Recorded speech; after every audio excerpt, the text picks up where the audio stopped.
spot. Gone! The breakthrough!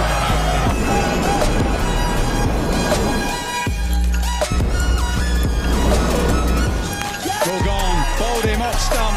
Straight to him. It's Alex Sale. Rocketed through point.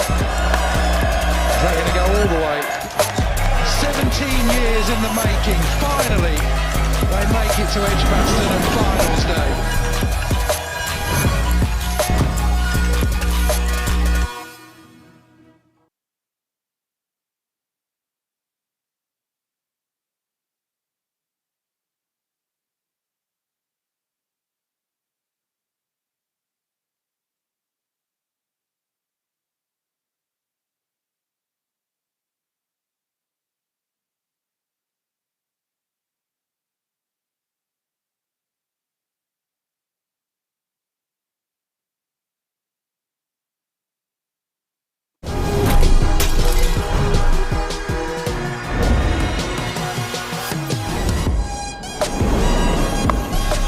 That's the spot. Gone! The breakthrough!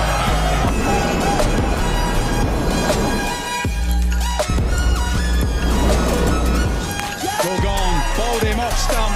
Straight to him. It's Alex Sale. Rocketed through point. Is that going to go all the way? 17 years in the making. Finally, they make it to Edgbaston and finals day.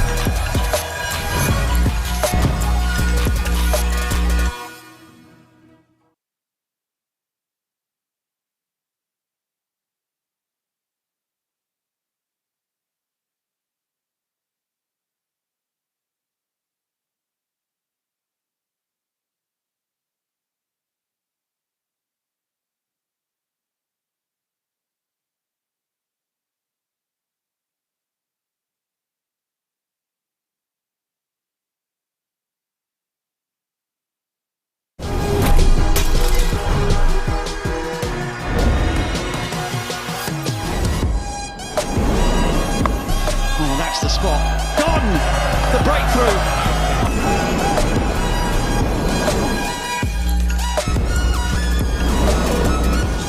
All gone. Bowled him off stump.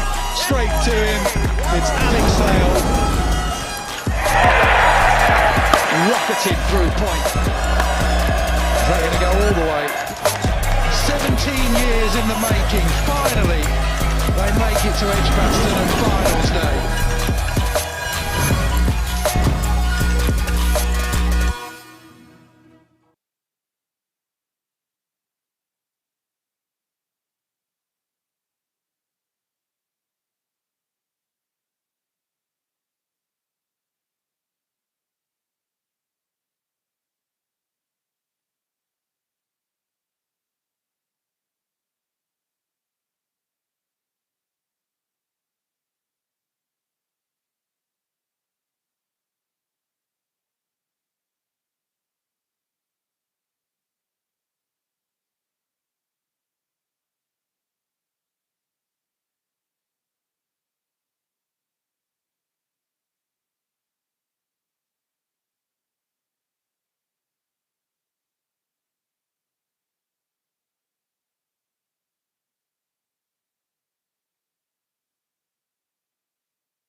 Yes, yes. Is that what it does? Is that then, yeah?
The beginning of day 3. We're already in the final innings, and who knows when it's going to end. We'll find out over the course of the next day, and who knows, 2. I'm Dave Fletcher, and Dave Bracegirdle from BBC Radio Nottingham sitting alongside me. White rabbits. Well, indeed, yeah. Was it pinch punch and all that? Pinch punch, first of the month, yes, good morning. I think I'm just out of arm's length here.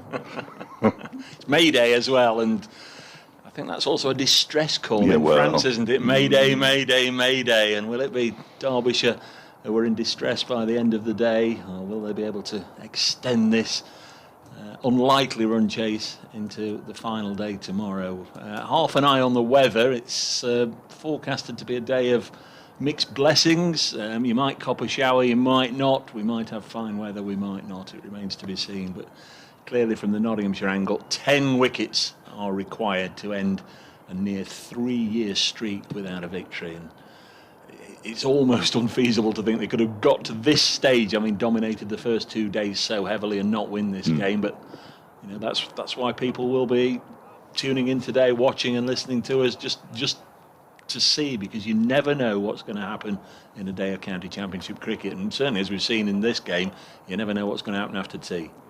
No, yes, quite, yes. And that's usually the time when the wickets really do start to tumble. Nottinghamshire very keen to get out there. In fact, Stuart Broad and Luke Fletcher have been out there having a chat, keeping stretching for a good 5 or 6 minutes now. The rest of the teammates have joined them. The umpires are out there, and the Derbyshire openers who survived those 10 overs last night. Should have been 11, but we had a little shower and we've lost that over from the game for whatever reason. It's a strange one, isn't it? It's absolutely evaporated into the ether. Normally you drag the lost overs over into the next day, but because we went off just after 6:30, apparently 6:32, we've lost that over. You don't get it. You don't get it back. So Derbyshire's calculations on that 470 and 203 overs has taken a hit. Indeed. The current run rate is 2.3, and the required run rate to get the 447 they require to win is 2.3, so they're bang on target, despite losing that over. It's Well, you know, we're sort of making a little light of it. I mean, it's a phenomenal challenge for any side. What was the stat you came up with yesterday? In 60,000 first-class games? 30 times a team has scored 470 or more in the fourth innings, and that is it. That is remarkable. And I think in the history of County Championship, there's only been one chase over 500, hasn't there? The Middlesex one over Notts. Yeah, in 1900 and whatever it was, the early 20s, I think. Yeah. Oh, good morning and welcome to listeners on Sports Extra as well, who are with us for the final day, the third day. It could be the final day, who knows? And it'll be Stuart Broad who'll bowl the first over of the day, and he beats Tom Wood immediately with the first delivery. I think it's going to be that kind of day. Dark clouds up above. Derbyshire 23 without loss, chasing a notional 470 to win this game. But 2 days in which to do it. Good grief, 2 minutes to 11. We are early, aren't we? Yeah, we are. Ridiculously early. Just talking about the one over that was lost yesterday that we're not going to get back. And I think the umpires have been crafty. They've enabled us to start at 2 minutes to 11, certainly by my watch, phone and laptop. Yeah, no, you're right. 10:58 everywhere. Very early. Wood, the right-handed opener, is pushing this next delivery out into the offside, and they're going to pick up one. I think that's all they'll get. It is. Stephen Mullaney gives chase. Out in the covers, and Derbyshire up and running this morning, 24 without loss. Just saw the light roller on. Of course, they had the heavy roller before Derbyshire's second innings last night. And in truth, those 10 overs last evening, neither Stuart Broad or Luke Fletcher could get anything out of the surface. It was fairly unresponsive to what we'd seen earlier in the match. So it'll be interesting to see this morning. The ball is obviously still relatively near. We're only in the 11th over. If they can extract a little bit more bounce than they managed to find last night. Which he did with that first delivery, didn't he? Yep. So there's a little telltale sign.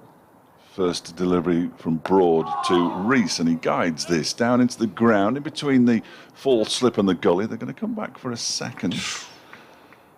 And that's all they'll get. I thought Ben Slater had slipped quite badly there. In fact, the only damage seems to be to his flannels, smears of green on either side. But I think he did deliberately go to the ground to flick the ball back to Haseeb.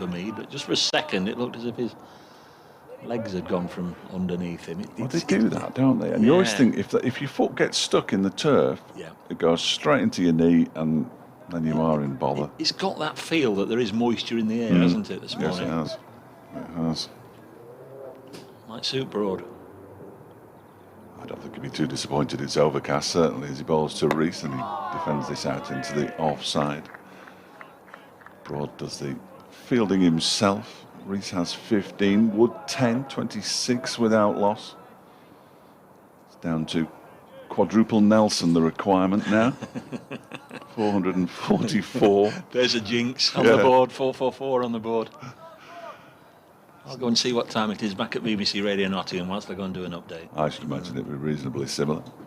It might be a few seconds either way. 4 slips in place as Broad is in, and that one's beaten him and caught and edged and caught in the slips at first slip. And a wicket in the first over, and that's exactly what Nottinghamshire wanted. Lewis Rees has gone. An involuntary shot. And the first wicket of the day has fallen, and quadruple Nelson has struck. They're 444 away from their notional target. They're 26 for 1 Derbyshire, and Lewis Rees has gone for 15 from 35 deliveries. He lasted through last night, but couldn't get through the first over this morning. And it brings the prospect of an early finish a little bit closer here at the Incora County Ground. Derbyshire 26 for 1. And in heaps of trouble. Heaps of trouble. 5th ball of the day.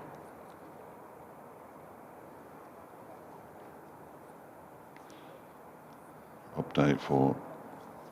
Yes, and they've lost their first wicket of the day as well. 5th ball of the first over. Stuart Broad, the England Test star, bowled it from the racecourse end, and he got got Lewis Rees to edge one to Joe Clark at first slip off the bowling of himself. 15 he made, Wood 10, Derbyshire are 26 for 1. They notionally need another 444. Nottinghamshire need 9 more wickets.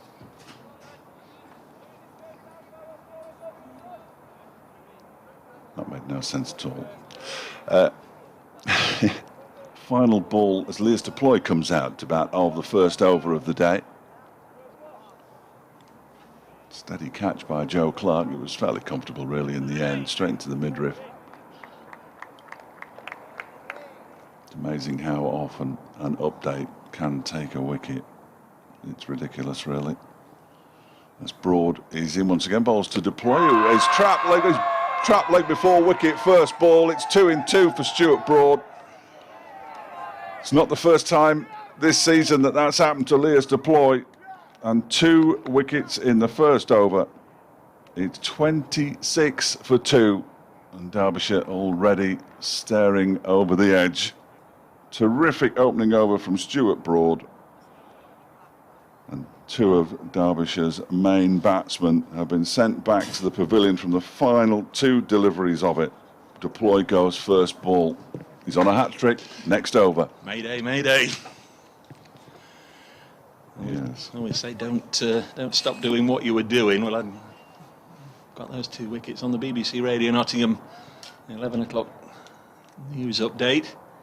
26 for 2. What a fabulous start for Notts. And I guess a lot of those plans, a lot of those thoughts in the Derbyshire dressing room this morning about digging in, let's see off Broad and Fletcher, let's get that ball nice and soft, I've been eradicated in the first over. And you mentioned Stuart Broad was out there early this morning, getting loose, getting into a bit of a rhythm with the bowling coach Kevin Shine, and that's why they do it. This is a little bit of a surprise to me though.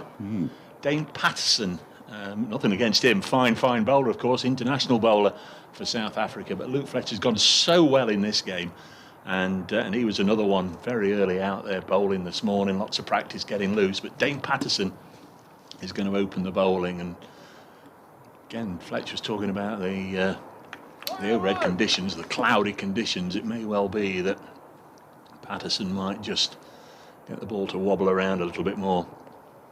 New man should be Wayne Madsen. Wayne Madsen. Yep. Yeah, Wayne Madsen. Standing skipper's come out to join Tom Wood, who's been watching the carnage from the non-strikers end. Would have been a little bit frantic, wouldn't it, in the dressing room there, 2-2. Yeah. Not been a great game for Lears Deploy, has it? It's not been a great season so far. He's got a 98, a couple of 20 odds, I think. Deploy 11-0 in this game. It's another 0, Fletch. We must be getting close to double figures actually for ducks in this game. Fairly certain that's why we had duck for lunch yesterday. We did indeed, yeah. The A up mid up East Midlands derby. 26 for 2. Here's Dane Patterson, 32 years of age, from Cape Town, into Tom Wood, who leaves this alone. It was a regulation leave, well wide of the off stump, but not so pumped up at the moment. There's oohs and ahs and plenty of noise. Stephen Mullaney, you can perhaps hear in the effects microphone, geeing the side up. Of course, the thing with this long run for Notts, which has gone 30 games without a win, the match they did win, ironically, the last match they did win at Essex, Stephen Mullaney was away playing for the Lions, and Chris Nash was the skipper, so it's even longer for the captain. It'll mean a lot to him if Notts can get over the line here. As Patterson comes in, long way to go yet, of course, as Wood pushes it into the offside, and Ben Slater will do the fielding, but they take a single. 27 for 2. 1st of May then, got 1 or 2 cricket birthdays as always. People of more of my generation, perhaps older Notts fans, may well remember a fine wicketkeeper in the early 70s, Dave Pullen, born in 1944, so that's 77 today. Dave kept wicket for Notts between 1970 and 74. Yorkshireman, played in 95 first-class matches, claimed 234 dismissals. So happy birthday to Dave Pullen, former Notts wicketkeeper today. Next ball from Patterson is to Wayne Madsen, who just blocks this one into the offside. One of my absolute favourite players, and I don't think there's anybody else that has followed cricket for as long as I have, would disagree. Gordon Greenwich is 70 today. The great GG. What a player he was. Wasn't he? Tremendous batsman. Barbadian and West Indies, of course. Long spell with Hampshire. Played many times against Derby. Derbyshire, I was having a look. 5 centuries against Derbyshire. Next ball is blocked by Madsen. He got 4 against Notts, but he didn't play as many games against Notts. His best here was 180 not out on this ground in 1986, where Derbyshire left Hampshire to score 257. He was 180 not out.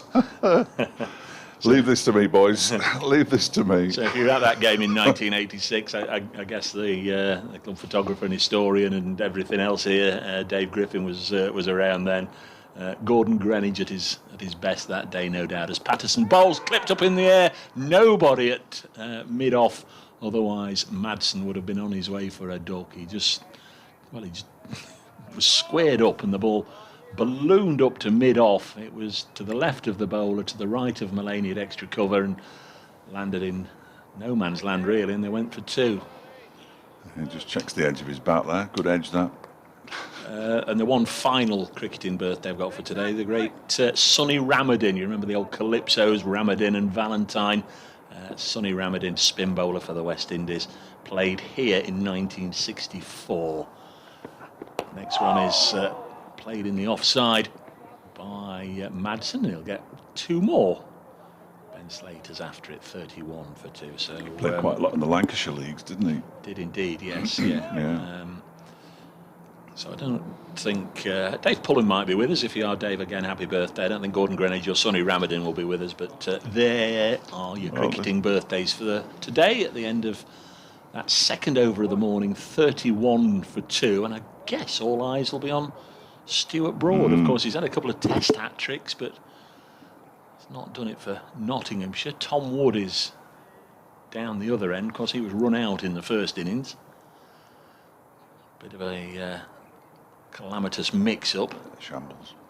Went for 10. He's got a start here. He's on 11, but big moment, and we've got 5 slips in for Stuart Broad. Reese out for 15. Deploy went first ball. Now Stuart Broad on a hat-trick. Bowling from the racecourse end to Tom Wood. In comes Broad. Bowls worked away nicely. Bit of an anticlimax for the bowler. Nice looking shot though from Wood, and Patterson has to go a long way to his left to prevent the boundary, but does so in time to keep them to 2. 33 for 2. It doesn't matter who you support, what side you're on, or whatever. A hat-trick is always a big thing. Cricket doesn't often reach those crescendos where it's almost like the long jumper or the triple jumper in the Olympics, isn't it? If there's a crowd in, they sort of get behind and clap them down the runway as they come into bowl for the hat-trick. And very occasionally we see one. Second hat-trick ball of the match. Luke Fletcher had one in the first innings. He did indeed, yep. There's Broad in, nicely blocked by Tom Wood. He's on 13, Wayne Madsen on 4. If you're just joining us, already 2 wickets have gone down.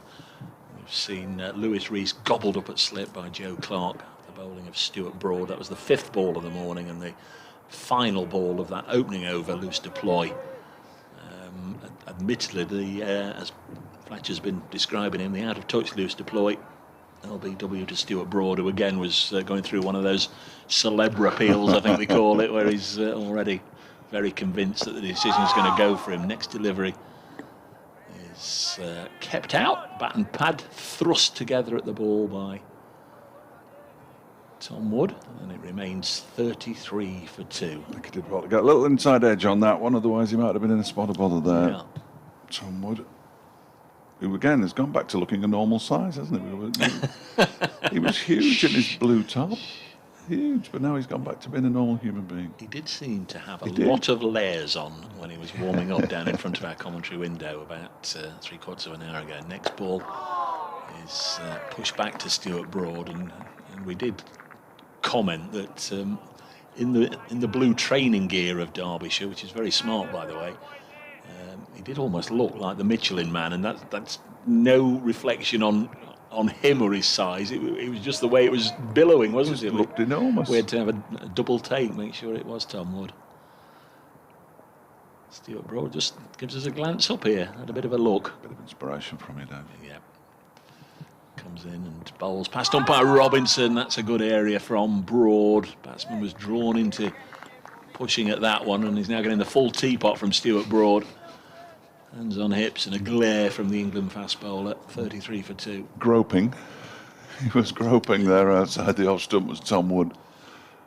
As I said yesterday, or possibly the day before, he will not have come up against many players like Stuart Broad, even in the Derbyshire Premier League, I don't fancy. Which is where he's played much of his cricket. It's you know, a nice one to have on the CV, though, if you can last a length of time against him. Try and see him off. This one goes through to the keeper. That's some way off because Broad's only had 2 overs this morning. He's picked up a couple of wickets. Derbyshire 33 for 2. Pleased to say, of course, we had one game finish yesterday.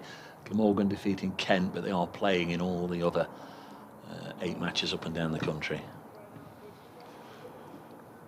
Yes, there's some dark clouds up above. It's not going to help Derbyshire in any way, I don't think, over the course of 2 days. But there are some dark clouds away to the east, which is where the weather is sort of coming from. The flag is blowing as though it's a bit of a northerly wind as Patterson begins his second over of the day. Bowls to Madsen, who's beaten by that one. Just remembered that I was given a nugget, an absolute piece of gold from Kevin Howells this morning. Really? That I didn't know. When I was just said, you know, the birthdays today are Sonny Ramadin, who we were just talking about. Do you know who his grandson is? The Lancashire player. Yeah. Yes. Can't remember his name. But I'm going to go full circle. It's Kyle Hogg. That's right. Who had a wee little spell on loan for Nottinghamshire many years ago, 2007, I think. Full slips in place as Patterson bowls wide of the off stump and Madsen leaves it alone. But I didn't know that until Mr. Howells steered me in the right direction. He's full of... He's full of biscuits. He is full of biscuits, but he's full of useful information. He's not listening either, is he? Clearly. He's concentrating hard on something. He's got a long day ahead of him, and he's...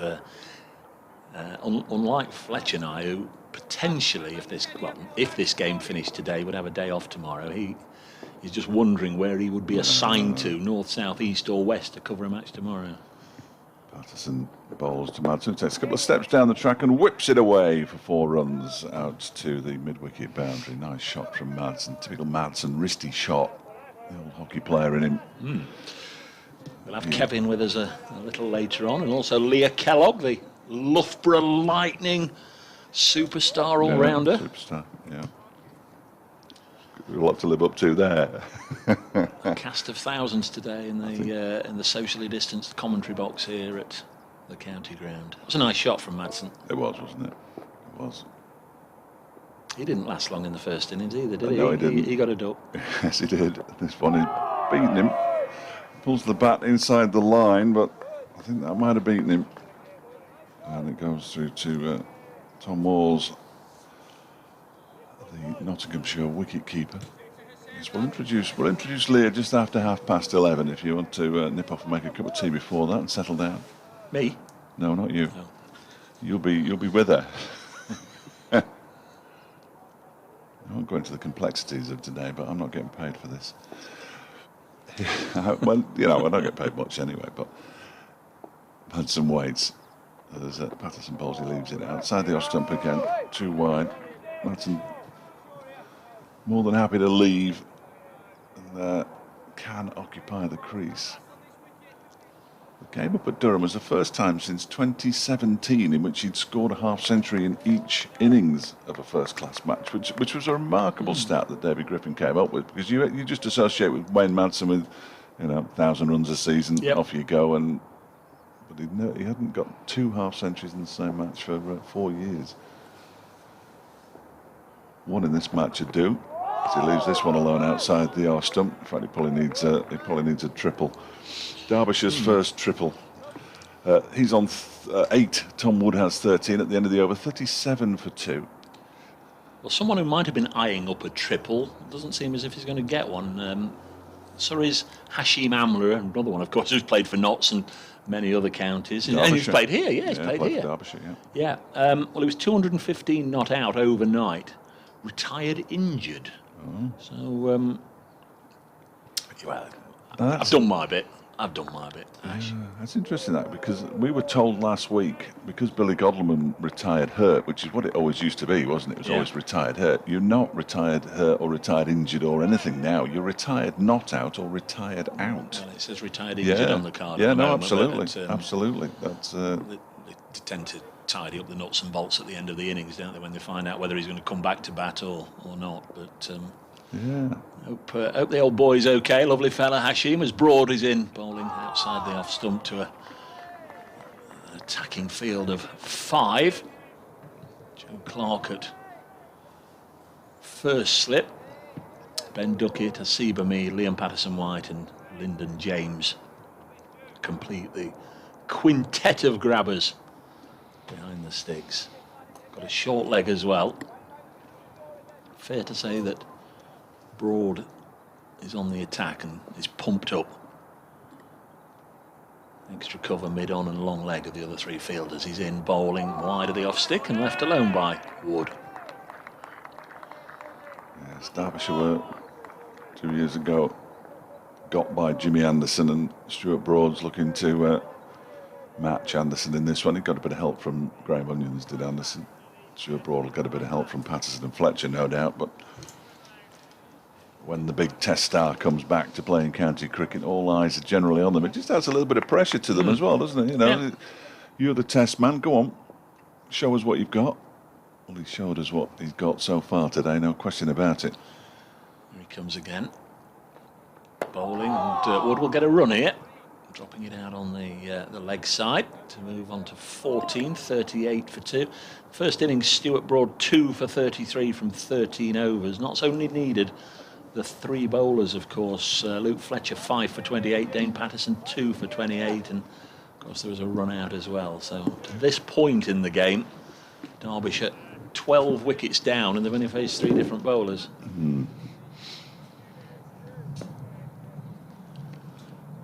38 for 2.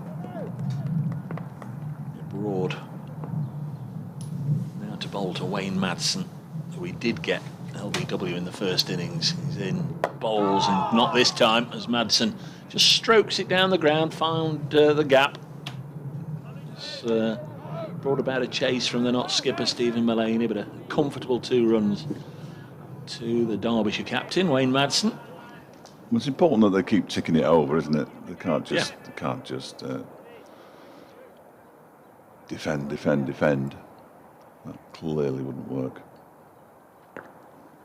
No, you've got to be selective and try and minimise the risks, of course, but you're quite right. You've got to bat as if it's the first morning, essentially, and build your innings, take what's on offer, get yourself a score. Broad bowls outside the off peg, and Madsen seemed to be fairly close to that one. Did just seem to flinch towards the ball. Yeah, you know when they sort of start rehearsing this is what I should have done. Defensive blocks, you know they were drawn into nibbling at it. There's going to be a lot of playing and missing. Broady business like this morning is marching back to the end of his mark. Words of encouragement from Stephen Mullaney to his left, Luke Fletcher from his right. Madsen just holding things up here. Now he's ready. Broad to bowl to the right-hander down the leg side, and it was just deflected out of reach of Ben Slater under the helmet at Boot Hill. Patterson's throw as he comes in from long leg to the non-strikers, and that was good cricket all round. I think it was nicely played in the end. It was a good attempt to catch it by Slater. In came Patterson. It was a good throw to the non-strikers end, and Luke Fletcher had quickly got there to take the ball, but the run had been completed. It was good cricket. 42 for 2. Yes, every ball that Stuart Broad bowls is an event so far at the start of today. I'm waiting for the scoreboard to pack in completely, because there's a little bit across the middle that says push to test. I don't think that's necessarily a good thing if you see that on a scoreboard during the day's play. It's Dane Patterson, he's got 4 slips, and Tom Wood is driving him out into the offside. He doesn't time it. Mullaney does the fielding at extra cover, and there's no run. Every ball, you're absolutely right, every ball. Somebody's saying out there in the middle. Tom Wood, an opportunity for him. He hasn't really got the runs he would have liked so far this couple of matches that he's played in place of Billy Godalming. Did okay last season when he was given his second chance by Derbyshire. This next one is defended off the back foot back to Patterson. But a real big opportunity here for him to show his mettle. Tom Wood batting with the stand-in skipper Wayne Madsen, already out today. Lewis Rees and Lewis deploying successive deliveries off the bowling of Stuart Broad. Rees caught by Joe Clark for 15. Deploy will be W without scoring. Patterson bowls a full delivery that Wood is equal to as he pushes it up towards mid-off. Could probably put another slip in there if they wanted, but 5 for Broad, 4 for Patterson. There was a moment in the first innings when Broad had 6 slips, which was very impressive. 7-2 offside field, wasn't it? Yeah, towards the end of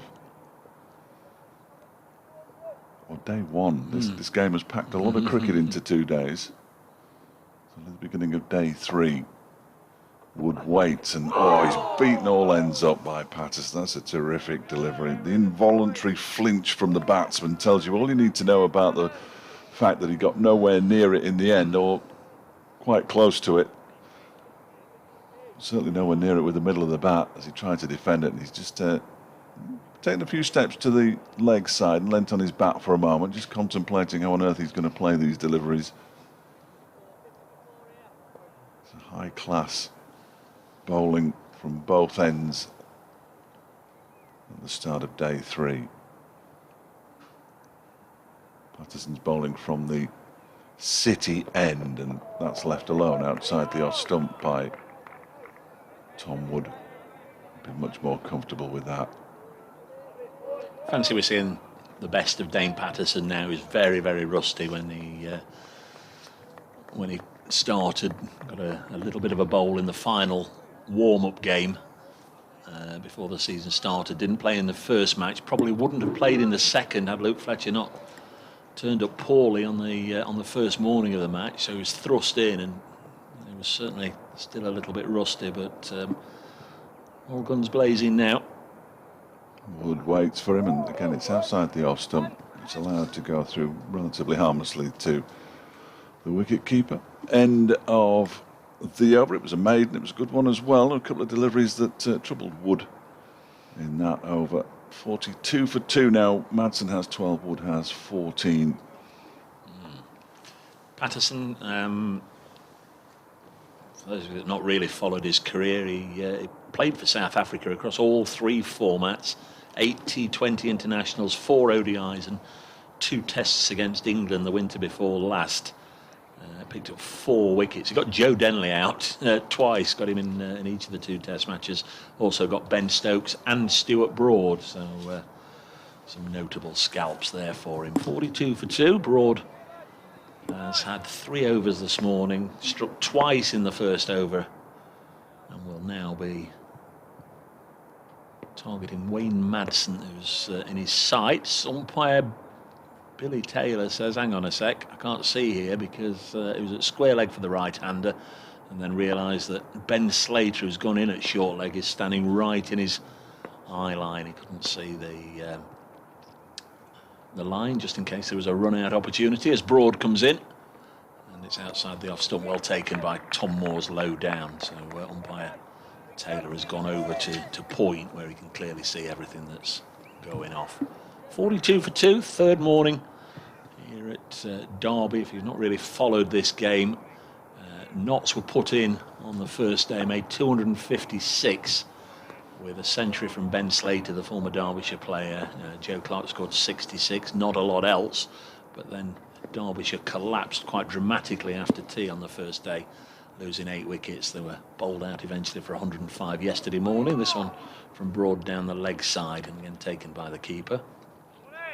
So Notts had a first innings advantage of 151. They chose not to enforce the follow-on, but battered again yesterday at times in a bright and breezy manner. At other times, fairly cavalier.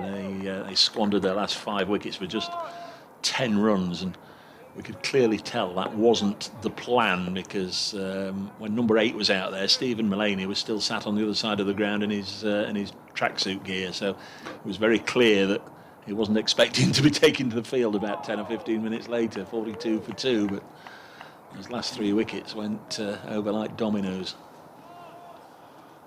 42 for 2. It was a tricky one for him. It was a tricky one for him, wasn't it? Because he obviously there was the possibility of enforcing the follow-on, but they decided against it, and it will prove to be the correct decision, you would have thought, in the end.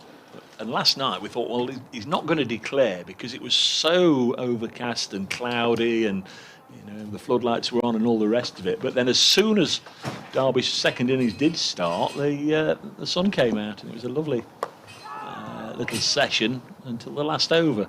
Some moves there from the fielders, but this one's been forcefully punched away through the offside by Wayne Madsen for a boundary, a welcome boundary to him and to Derbyshire, as the score goes up to 46 for 2, Madsen 16 and Wood 14.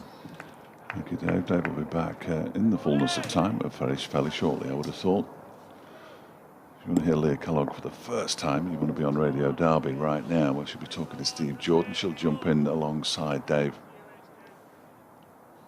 when he returns. The Loughborough Lightning player who's joined us on BBC Radio Derby for this game today. Always good to get new voices in the box. Here is next over from, the next delivery rather, from Stuart Broad. Rather large motorbike passes at the far end. I think it must be more than one, otherwise it's a very slow one. It was certainly loud. 46 for 2, 2 wickets in the first over of the day to Stuart Broad. 2 for 24 from his almost 8 overs now. 2 for 14 this morning. Bowling to Wayne Madsen. He pushes it into the offside, picks up a single. Just dropped it effectively into the offside. It's the end of the over, so that's 8 overs, 2 for 25. One maiden in there for Broad. Dane Patterson. Is he going to continue, or are we going to see? Yes, he is. Just saw Luke Fletcher before, just signalled to the changing room that he wanted a change. Just checking that Leah can hear. Yeah. Oh, me. Oh, yeah. Just music now. Excellent. That's what you should be hearing. So we're trying to do 2 things at once here.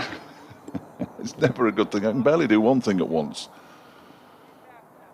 So it's going to be Dane Patterson from the City end, just moving the man out on the mid-wicket boundary.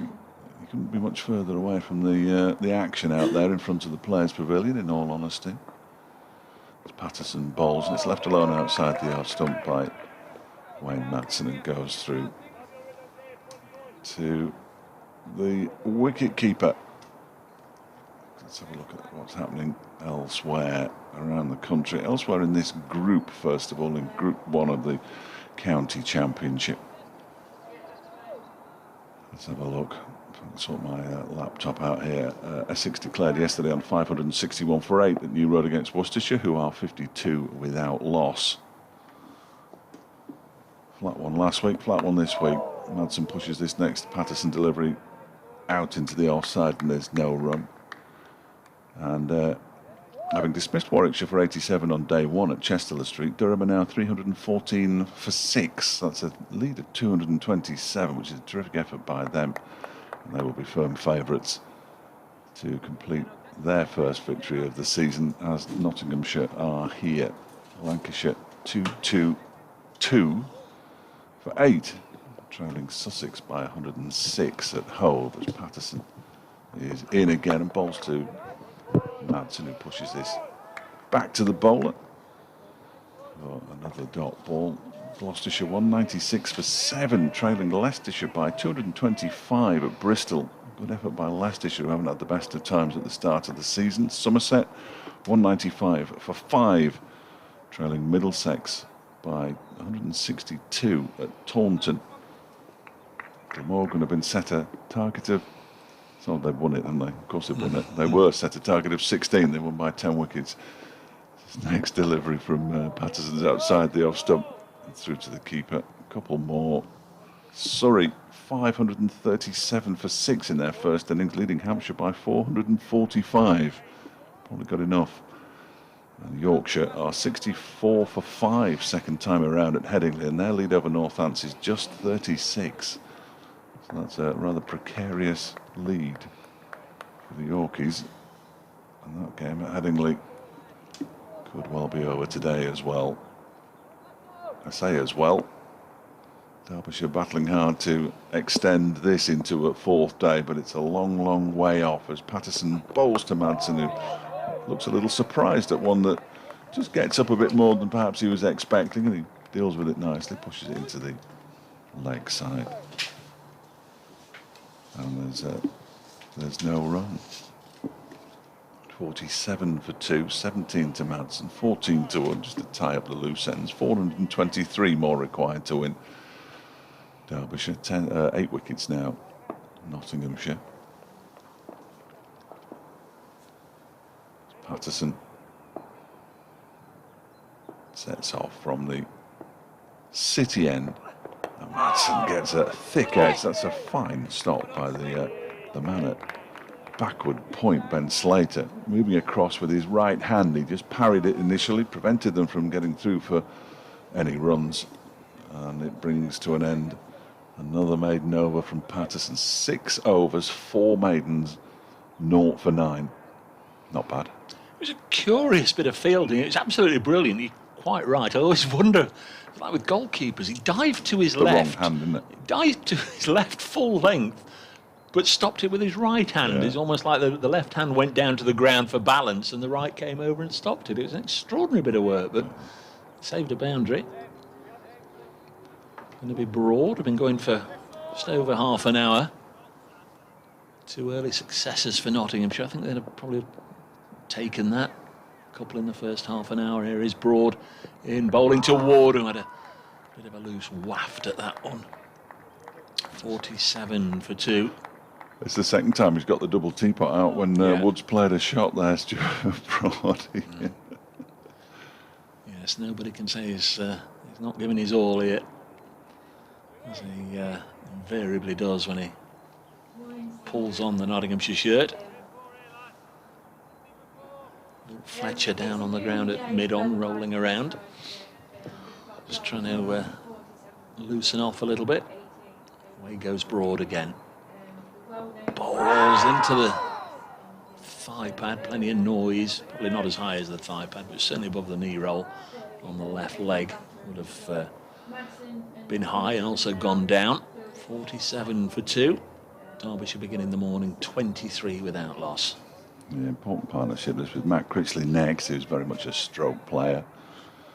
Having the same Brooke Gespin, Hudson-Prentice, the all-rounders, Ben Aitchison, Sam Connors, George Grimshaw after that.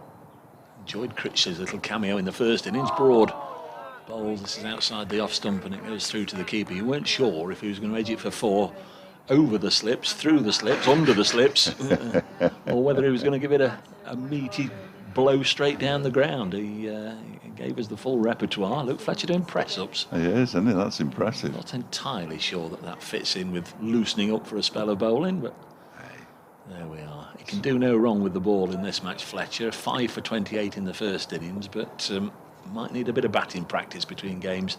He got a pair in this one. This next one goes through to a wicket-keeper, Tom Moores. A couple of 3-ball ducks for Fletcher in this game, and a reminder for those of you that enjoy listening to Kevin Howell's interviews on 5 Live Sports Extra during the lunch break. Well, Luke Fletcher and Kevin had a bit of a chat up over breakfast yesterday, and you'll be able to hear that during lunch today on 5 Live Sports Extra just after the players leave the field at 1 o'clock. He'll be talking about all sorts of things. His extraordinary way into cricket, having flipped burgers in a fast food restaurant, broad bowls, and this is back, and all the pace taken out of it by the right hand of Broad, deflecting it to Luke Fletcher. We'll also be talking about obviously that nasty blow he sustained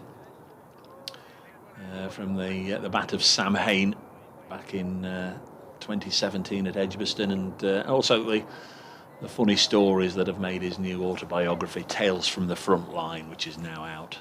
That should be a good listen at lunchtime. Kevin Howells with Luke Fletcher. Next ball is guided skillfully, carefully by Wood, away behind square on the offside, and they come back for a couple. That was nicely played, Dave. It was, wasn't it? 49 for 2. I'm going to listen to Luke. I love listening to Luke. I think he's a great bloke, and he's joined us on a number of occasions over the years. He's warming up quite rigorously at the moment, but I'll have a little listen to that in the car on the way to the Pirelli Stadium this afternoon. Who do the mighty Brewers play today, then? That's a great question. It's I ought to know, hadn't I? It's Gillingham. Is it, by Jove? It is Gillingham, yeah. Are they still under the stewardship of Mr. Evans? Yes, indeed, yes. Always a bit spicy down on the touchline. It'll be an enjoyable afternoon for you. Dame Patterson is somewhere in the distance with ball in hand, I think. Down at the city end, he's bowling away in Madsen with 4 slips in place, and he's carved that off an edge. 1 bounce, 2 bounce, or 1 bounce in fact, for 4 runs down to third man. That's one for in the moral victory column for the bowler. But it was a sort of shortish, wideish ball, and he threw the bat at it. Could have gone anywhere, in honesty, and I'm not sure it's the most sensible shot I've seen this morning. You're better than that, Wayne. Yeah. Wayne Madsen won't be too happy with that. A top edge over the slips for 4. No. Better player than that. It was sort of there to be hit, but it's in these circumstances, it was there to be left. Yeah. That's the difference, but there is no third man, of course. No pictures in the scorebook, they always say, don't they? Yeah. Stays, say 4 nonetheless, but Madsen's better than that. There's the ball at the Derbyshire 50 as well. And he waits, and he's edged and caught. Tom Moore's simple catch, the wicket-keeper. He just took a couple of steps down the track, and Madsen has gone. Little feather through to the keeper. And Patterson, well, he deserves that wicket this morning. He's bowled really nicely. Didn't deserve to get counted for 4. And Madsen goes for 21. Derbyshire 53 for 3. Pleased for Dame Patterson, really am. He's had to play second fiddle in this game. Whilst Fletcher and Broad have almost taken wickets at will. He's shown himself to be a fierce competitor for Nottinghamshire, somebody who likes to run in hard, plays cricket hard. He's very quickly become a popular member of the dressing room, and that's a big scalp as well. And of course, fellow South African-born player Wayne Madsen. Don't know if they've got any previous, but I'm sure Patterson will know all about Wayne Madsen and his qualities, and that's a good wicket for him to pick up. Fairly comfortable catch for Tom Moores. He's had to dive around for 1 or 2 that he's taken during this contest, but that one was a fairly regulation nick. Yeah. If that poor shot the ball before had just unsettled him a little bit or not, but he certainly took a couple of little steps towards Patterson. Didn't negate any movement that the ball eventually got either through the air or off the pitch, because he's got the edge. Here he's striding out, short sleeves, chest puffed out. Matt Critchley. Critch, go and save Derbyshire again, will you? You've done it on a couple of occasions already this season. Well, this will be the save of all saves as he joins Tom Wood. Batted really nicely this season. Was a bit skittish, I thought, really, in the first innings. I think it was very much out of character for him, but the blood was pumping, wasn't it? Yeah. It was almost see ball, hit ball. Yeah. He's looking ready for business though. Short sleeve shirt. Chilly day out there. Most of the Notts lads have got layers on, but short sleeve shirt. I'm here. I'm ready to front up to Patterson and Broad. Show me what you've got. We know he's a good player. We know he's a fine player. What can he do here? as Patterson is into him, and he pulls the first ball almost like a tennis shot into the leg side and gets off the mark straight away as Patterson bounced him. There was some distance outside the off stump that he fetched it from as well. He's got a run to his name already. 54 for 3 now. Wood on 16, still there. He's faced 52 deliveries as Tom Wood. Valuable batting experience for Wood, this. How long can he stay out there? He leaves this next delivery from Patterson outside the off stump. He's very much in the, if he can leave it, he will. And he has wafted at a couple from Stuart Broad in this morning's session so far. Broad 5 overs, 2 for 17 this morning. What was the shout there? I don't know. I was just reflecting on the fact that for a year or two, Notts have been criticised for being perhaps a little quiet in the field, but none of it this morning. No. I know they're on a high. You know, they're on top in the game, but they're very noisy, aren't they? As they should be. This one is forced off the back foot out towards the cover boundary. Mullaney giving chase. Is he going to get there? Is he going to get there? Yes, he is. That's terrific work. He's helped out by Slater as well, who's in the chasing party. Slater throws the ball back in. They cut through for 3 runs in the end. Nicely done.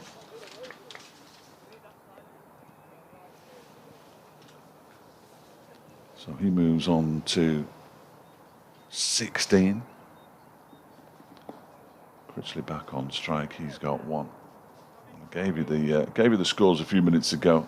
I omitted to say, having given you the scores, that you can of course listen to all those games via the BBC Sport website and app. You wouldn't want to leave this one, would Well, you? I wouldn't. No, want to leave this one. no, not till 1 o'clock. Anyway, in comes Patterson and bowls him, leg stump, out of the ground. Critchley's gone. He's made just 1, and it's now 4 down. And look what it means to Nottinghamshire's players. They are celebrating, 35, 40 yards away from the pitch. That was a terrific delivery.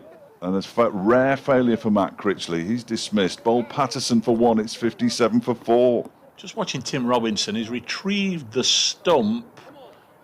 No, it is the off one, Dave. I was going to say if it has come back that much, that would have been one of the balls. It would have been up there with a rival for Matt Parkinson as ball of the summer. Now he's put it in the off, but apologies. It was I agreed with you. That's why I quickly got the binoculars and just had a look. But Tim Robinson went and fetched the stump and the bails back. They'd gone quite some distance.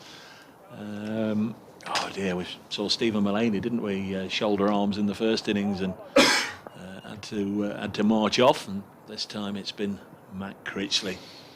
Patterson gets another one. No shot. Clear out here. Game just starting to run away from Derbyshire at quite a rate now. 45 minutes this morning, 4 wickets have gone down. And again, it's the top. No, it's not the top 4 in the order because, of course, Tom Wood's still there. But 1, 3, 4 and 5 already back in the hutch. Harvey Hussain comes out. Good luck, half. Imagine they're all patting him on the back as he leaves the changing room. Half. 5.5 sessions. Yeah, cheers, boys. Yeah, 46 minutes into the day's play. Perhaps a little more because we did start a touch early, but that was the final ball of the over that took.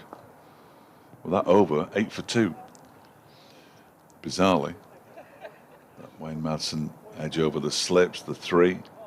Single to Critchley to get him off the mark. Yeah, it was that second ball, wasn't it, Critchley? Yeah. Patterson 2 for 17 from 7 overs. Broad 2 for 27 from 9. Fletcher 4 overs, none for 12 last night. Not seen him yet this morning. I'm going to bring Leah Kellogg in now for the first time today. She'll join you, Dave. Absolutely. Lovely to welcome Leah to the front desk here as Broad comes in and bowls. And we've got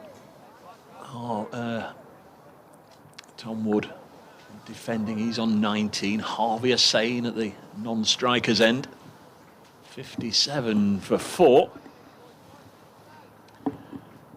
Broad making his way back to his mark as Leah comes in. Very good morning, Leah. Good morning. What are you making of it? What a morning. Here's Broad. Things usually happen when he's around. He's in again to Wood. Leaves this one alone. An exaggerated lead from Tom Wood. Exhilarating, isn't it, to watch, not just Stuart Broad, but that's who we're watching at the moment, but the greats performing their art. Absolutely, yeah, we've got the best seat in the house here. Watching Broad and Patterson bowl, well, superbly, aren't they? Unplayable at times, and 4 of the Derbyshire batters have found that out. There's Stuart Broad. Arms and knees pumping, he's in down the leg side, and that'll be 4 to the total. Just remains to be seen what, if anything, it touched. Nothing at all. Tom Moore's, that's a little harsh on the wicket keeper. He flung himself to his left and couldn't reach it. It obviously deviated away down the leg side and just kept on going for 4 byes. And it's 61 for 4. That was a little tough on the keeper. Yeah, I think Derbyshire will be taking anything they can at the minute, so they won't mind, I don't think, with that.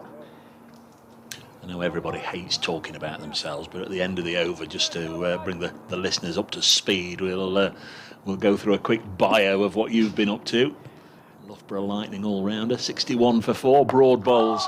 Nicely blocked this time by Wood, who's on 19, Harvey Hussain on Nord. If you're just joining us here on BBC Radio 5 Live Sports Extra, BBC Radio Derby, BBC Radio Nottingham. Derbyshire began the morning probably needing a bit of a miracle. There were 23 without loss, having been set 470, and that miracle looked even further away when Stuart Broad knocked over Lewis Rees and Lewis Deploy in the first over, and since then 2 wickets in the over that's just finished from Dane Patterson. Broad is in again. This one just got a little big on Wood, squared him up, and I think the impact of ball on bat rather than the other way round caused him to just jolt his right hand off the bat handle. Lyndon James loosening up at gully. I think Wood's got to play a bit of an anchor role here now, hasn't he? Well, he's watched 4 go down from the other end. It's a very, very difficult situation, but play for yourself and the team will benefit, I guess, as he plays a nice controlled shot, square of the wicket on the offside. Lyndon James is after it, and there will be 2 more to Wood, who goes on to 21 comfortably. He's joint top scorer now with Wayne Madsen, and Harvey Hussain yet to score. Yeah, Madsen made 21 as well. It is the end of the over, 63 for 4. Later on we'll hear from Kevin Howells. Dave Fletcher's with us. I'm Dave Bracegirdle, and here's Leah Kellogg, Loughborough Lightning all-rounder. Hello. I'm currently injured at the minute. I don't think you know that. Taking my sling off for the day, but I've torn the ligaments in my shoulder, so I'm disappointed, but hopefully I'll be back towards the start of the season and not miss too many games. So not playing for Derbyshire at the minute due to that. Sporting, dancing, fighting injury? It was for Lightning, actually, a pre-season game. 63 for 4 is Patterson from the far end, bowls to Harvey Hussain. They're pumped up, aren't they? Who's and ahs and what have you. Pre-season, the season is now underway then for the Lightning? Not currently, so it's the county fixtures at the moment that are on for the next couple of weeks, and then we get into our Lightning season. So like I say, I am currently missing the Derbyshire fixtures, but hopefully be back in the next couple of weeks and get my season going finally. That's the prognosis, is it? 2 more weeks? That's my prognosis, yeah. 63 for 4. Dane Patterson bowls well wide of the off stump through to the keeper, and all-rounder? I'd like to class myself as that, but Lightning have got a very, very strong batting lineup, so I'm probably about eight for them, but for Derbyshire about 4 or 5. So maybe more of a bowler for Lightning, but a bit of an all-rounder for Derbyshire. So. And the Lightning, they obviously based at Loughborough. Yeah. The clue is in the name. 63 for 4. Here comes Patterson again, nicely played by Harvey Hussain, just helping up to mid-on. But they do have 1 or 2 standout fixtures a year. They've played at Trent Bridge. They've played here. Yeah, so obviously last season it was affected by COVID, but this season we've got a full fixture list and obviously the 100 as well. And we have got fixtures at Trent Bridge, Grace Road. So it's exciting. Like I say, I can't wait for the season to start. 63 for 4. Dane Patterson comes in. Umpires Billy Taylor looks on as Harvey Hussain eases this out as far as Stephen Mullaney, who just got himself into a position and dummied as if he was going to throw at the non-striker's end, but realised it would have been futile on a number of accounts, really. I don't think Tom Wood was out of his ground, and also Stuart Broad didn't seem as if he was urgently going to rush to get into a position to back up if the throw had been a little wild. He's got his hands in his pockets now. Yeah. I wonder if his work for the morning is finished. I can imagine some cold hands out there. I don't think he'd have wanted that fired at him, would he? 63 for 4, Patterson. Bowling in good rhythm. Now bowls, Nick, there's another one. 3 for Patterson this morning, and Harvey Hussain is the latest to go. Another duck on the Derbyshire scorecard. Harvey Hussain has been caught behind by Tom Moores from the bowling of Dane Patterson, and it's all running away from Derbyshire at quite an alarming rate this morning now. 63 for 4. They've only added 40 runs on this third morning. 2 wickets to Broad and now 3 to Patterson. Bit of a loose shot, Leah. Yeah, flapping at one outside the offside. It was really wide, actually, wasn't it? He just... I think he could have left that, especially with the situation that Derbyshire are in at the minute. Don't think he needed to play at it, but a bit more pressure on Tom Wood again now. So a disappointing match. Harvey Hussain came into this game reasonable form so far this season, but 2 and 0 his 2 returns. And yeah, can you leave it alone? Yeah, of course you can, but it was a tempter, wasn't it? Yeah, damned if you do, damned if you don't, really. It was short and wide, and the trouble was it was in a pretty good area, and he's just started to, well, since he came on, he's just moving the ball away nicely. He's bowling with good control here, good rhythm, good pace, and Harvey is saying clearly on 0, saw it as an opportunity to cut the ball away with attacking fields. Obviously there's a lot of gaps, but unable to manufacture something. New man has not yet arrived. Here we go. Should be Brooke Guest. I think it is Brooke Guest who's on his way to the middle. It's all happening this morning. Slow stroll into the middle. Maybe didn't expect to be coming in so early, but he's here now. Brooke Guest just having a bit of a chat with Tom Wood, who will be saying, "Oh, there's no problem. Just leave it to me. I'll sort it out. I've got this bloke Broad weighed up at that end. You just look after this fella." But this fella Patterson is really bowling nicely. That's 3 wickets in the last couple of overs for Dane Patterson. Quite small in stature, isn't he, actually, if you look at Broad compared to him? Yeah.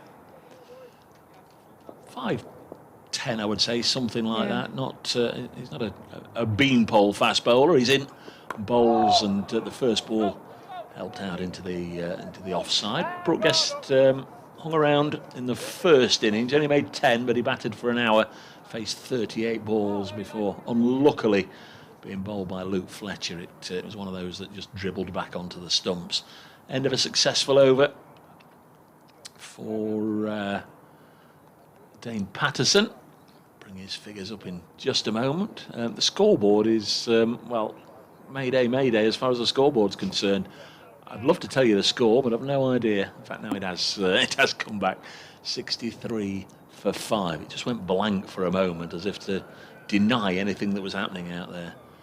And we have got a bowling change, but it is still going to be the same 3. But it's Luke Fletcher who got a 5 in the first innings.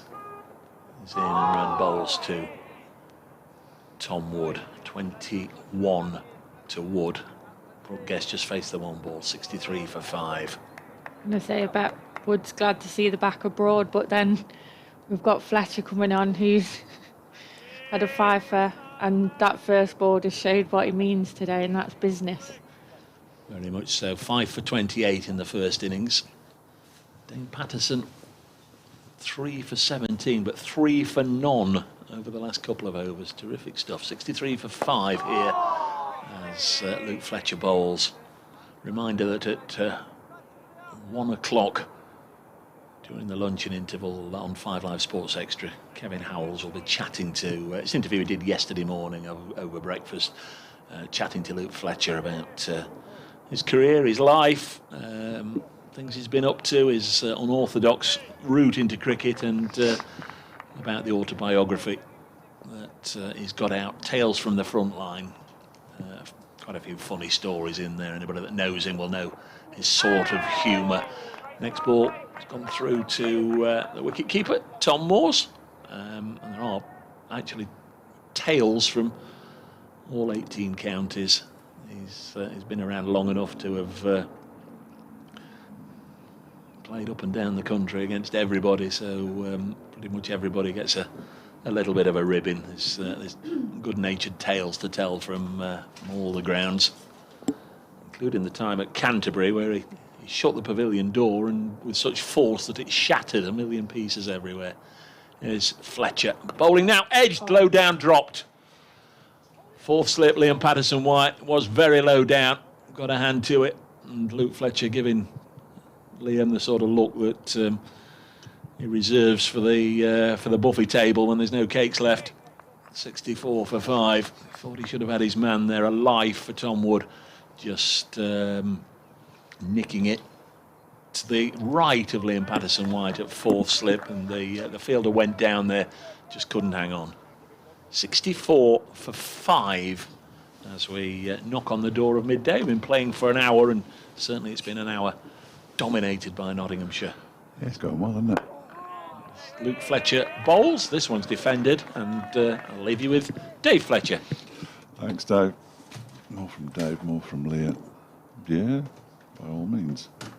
Dave will remove his headphone temporarily, and we'll bring Leah in next to me. If I can, I'll just reach down.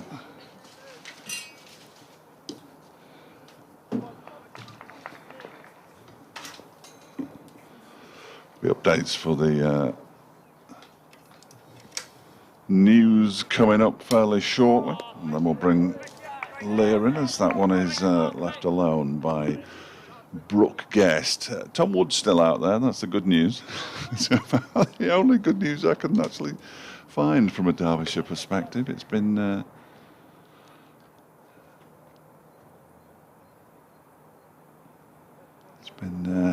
it's not been great. Not been great. Dane Patterson has bowled 6 overs and taken 3 for 17 so far this morning. Bowled superbly, hasn't he? Hasn't he just? He's going to continue. He's bowling to Tom Wood with 4 slips in place. And Wood reaches for that one and crashes it away to the extra cover boundary for 4. Nicely played, Tom Wood. He's keeping his head while all around are losing theirs, I believe it goes. The commentator's curse, that was.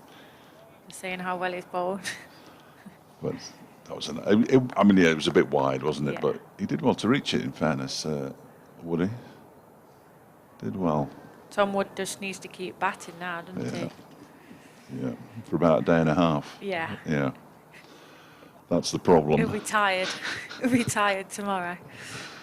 Well, if he only had to last until the close tonight, that's a slightly easier target, isn't it? But 2 days of batting. Yeah.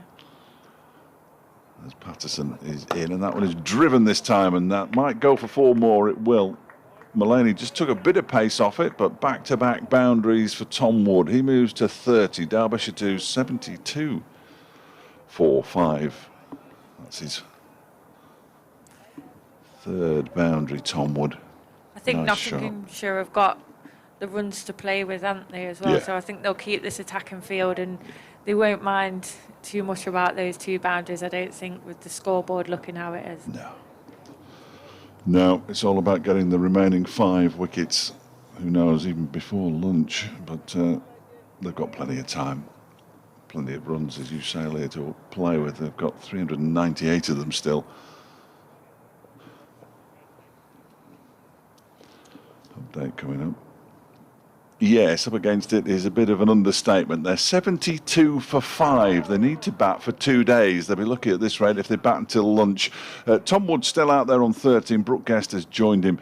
He's yet to get off the mark. But already this morning we've seen the end of Lewis Rees for 15. Leas Deploy without scoring. Wayne Madsen for 21. Matt Critchley for 1. And most recently Harvey Hussain, who made a duck. Terrific bowling by Dane Patterson, 3 for 25. Couple of wickets for Stuart Broad as well. Derbyshire in all sorts of trouble and heading for defeat at 73 for 5. So Radio Derby updated. And a single taken, so it's 73 for 5 as the ball is played down into the ground by Brooke Guest. Currently discussing the 72 for 5 score that I gave them. Both the newsreader Sally Swinford and Steve Jordan surprised at the scoreline. They haven't been following it quite as closely as we have and you have back at home, clearly. Guest waits. And Patterson's next delivery is defended back to him. He did okay in the first innings, Brooke Guest. He made 10, but in the grand scheme of things, that wasn't too bad because Sam Connors was the second top scorer with 12 not out. He became the 5th victim of Luke Fletcher first time around at Guest. He hung around for a bit. He hung around last weekend. It was last Sunday with Harvey Hussain to get Derbyshire over the line for the draw up at Chesterler Street, but he's in a very unusual position of being a specialist number 7 batsman in this Derbyshire lineup because he's a wicket keeper who isn't keeping wicket in this game. And Patterson, well, bowls a ball that is driven by Guest to get off the mark with a boundary. That might be enough for Dane Patterson, possibly. Conceded 3 fours off that over. It's 7 overs, 3 maidens, 3 for 30 this morning. The runs clearly don't matter, but when the bowler starts to concede 3 boundaries, and legitimate boundaries, they're not edges through slips, they're rather the proper boundaries. If he's conceding those, then he might be just due a little spell. Yeah, maybe he needs a little bit of a break. He looks a little bit disappointed, doesn't he? As he trundles down to fine leg. He had his head in the sky a little bit there. I think he's bowled really well, so I think that's probably why he's going to be disappointed with that last over, because he has bowled well. But yeah, maybe time for a little bit of a break and get something different on at the other end. They still only used 3 bowlers in the entire match, Nottinghamshire. Here's one of them, Luke Fletcher, who was defended out into the offside by Tom Wood. He picked up 5 wickets first time around, and as yet in the second innings is off and away. It's Patterson and Broad who've got the wickets between them. Broad 2 for 29, his figures now. Patterson 3 for 30. But Luke Fletcher only brought into the attack a couple of overs ago. This is only his second. Conceded just the 1 run so far. Bowls to Wood, who just lifts the bat out of the way. Goes through to Moores. We were saying, Wood will probably be happy to see the back of Broad, but then Fletcher's coming on, who got a 5 for in the first innings, so it doesn't get any easier, does it? No. It's a very good attack, and it is. I mean, Jake Ball potentially a part. He played in the game in the Bob Willis Trophy last season for Nottinghamshire, but there were a couple of inexperienced bowlers in that bowling attack. As Fletcher is turned into the leg side by Wood. Broad does the fielding. Sweater looks slightly more orange than anybody else's. His Nottinghamshire sweater, doesn't it? I think he's washed that right. If indeed he does his own washing, who knows? Who knows? You have all sorts of coloured whites these days, don't you? Well, Derbyshire's a too white for me, but it's a complaint I make often. 77 for 5. Fletcher bowls in middle stump. Wood's gone. What a delivery that is. The first one of the second innings for Tom Wood. It was an expansive looking shot. And the middle stump is out of the ground. bowled by Luke Fletcher for 31, and Derbyshire 77 for 6 now. We just spoke about Broad coming off and Fletcher coming on, and it wasn't getting any easier, and that ball just showed that into middle stumps, gone cartwheeling out the ground, and Wood sent packing. That was a terrific delivery from Luke Fletcher, wasn't it? We've seen some fantastic bowls today, though, haven't we? Yeah. Kevin Howells, who's with us and almost certainly won't get on air now because this game is hurtling towards its conclusion, from 5 Live Sports Extra, tweeted or posted something on Facebook. One or the other, could have been both. My apologies for not knowing which. Probably on Thursday. I think what a privilege it was to be watching Stuart Broad bowl in county cricket, and it absolutely is. I mean, he's been one of the best bowlers and certainly part of one of the greatest partnerships for England in Test cricket in recent years with Jimmy Anderson, and it's just magnificent to watch him running away from us. We're not quite directly behind the bowler's arm, but not far off. Umpire is on his walkie-talkie at square leg. I'm not entirely sure what about. He's going to be saying, don't forget, if we're 8 down or 9 down, we'll carry on going through the lunch interval. That's what he'll be saying. I'll be fairly certain. Because the new batsman is going to be Finn Hudson-Prentice, who got a first ball duck in the first innings. He's bowled really nicely, 8 wickets in the match, a couple of fourfers, including career best 4 for 36 in the first innings. But to ask him now to have to bat for 5 sessions and 50 minutes is probably asking a lot. He got Derbyshire over the line along with Mikey Cohen in the Bob Willis Trophy, and the retribution that Nottinghamshire are taking here is fairly alarming. And Hudson-Prentice almost edges one through to the keeper first ball, which it wouldn't necessarily have been a good thing. Can't take your eyes off it, can you? No, it's been very tough out there for the Derbyshire batsmen this morning because the bowling is so good. There aren't many bowling attacks that they've faced in recent seasons like this one. And unfortunately, they're just not up to it in this match. 77 for 6. Guest has 4. Hudson-Prentice yet to get off the mark and defends. Gets bat on ball for the first time in the match as he defends that one to Luke Fletcher at mid-off. It's the end of the over. Fletcher 1 for 13 to go with his first innings 5-fer. The man out in that over, Tom Wood, bowled for 31. Potentially one of Derbyshire's last hopes, as Finn Hudson-Prentice has now joined Brooke Guest, number 8 batsman. Online only, we're online via the BBC Sport website, an app by Radio Nottingham and Radio Derby. We're on the Derbyshire stream as well, of course. Not on Sports Extra at the moment, but I think we're back with Sports Extra at 1:05, which might be too late. As a new over starts from the City end. First ball is left alone by Brooke Guest.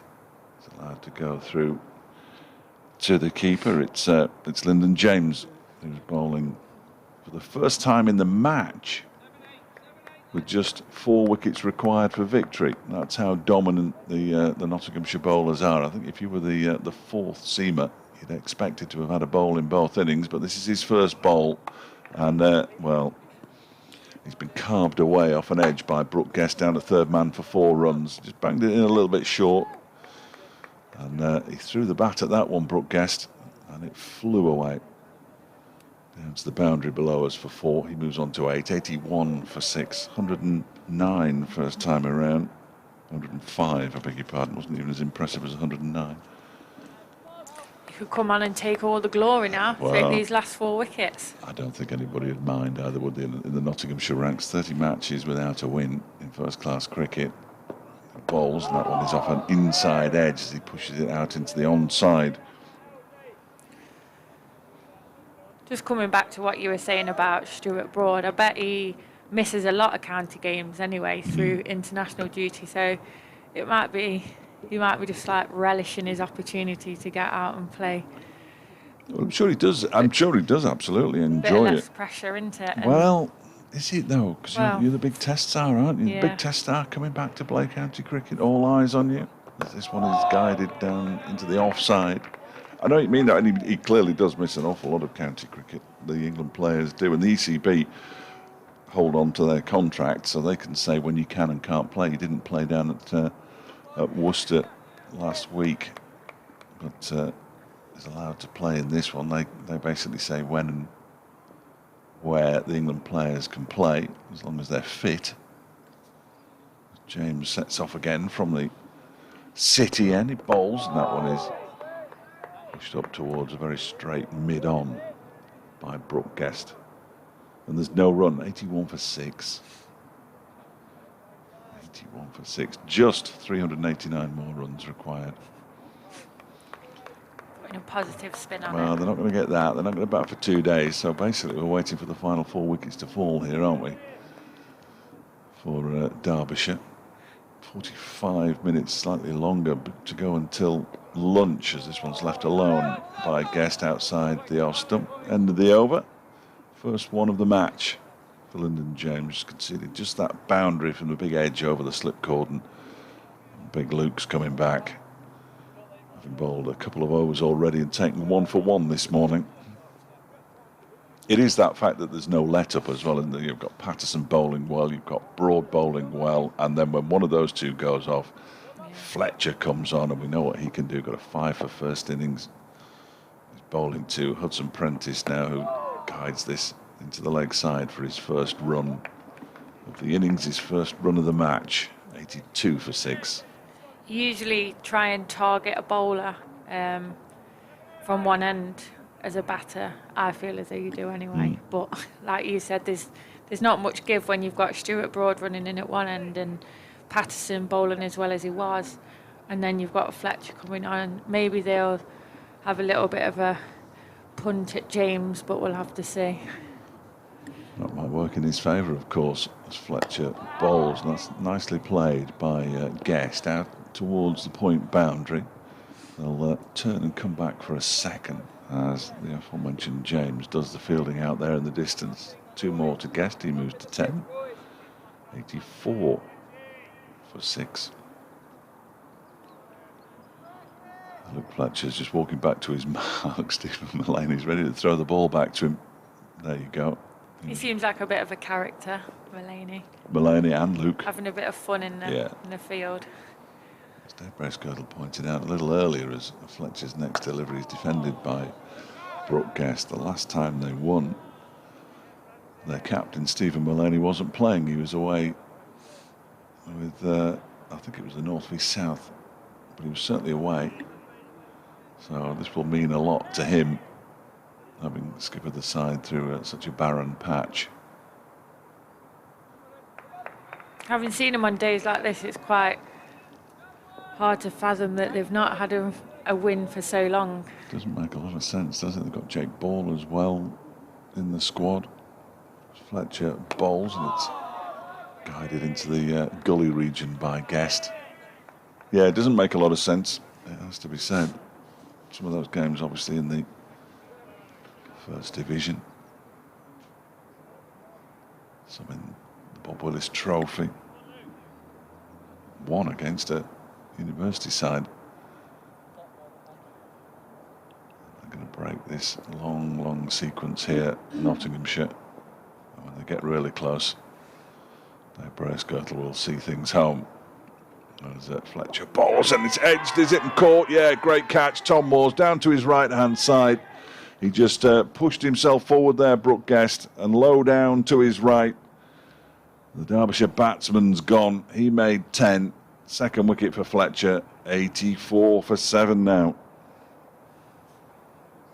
Decent catch, that. Yeah, another good delivery. It seemed as though he nearly wrong-footed the keeper, but he got down really well, like you said.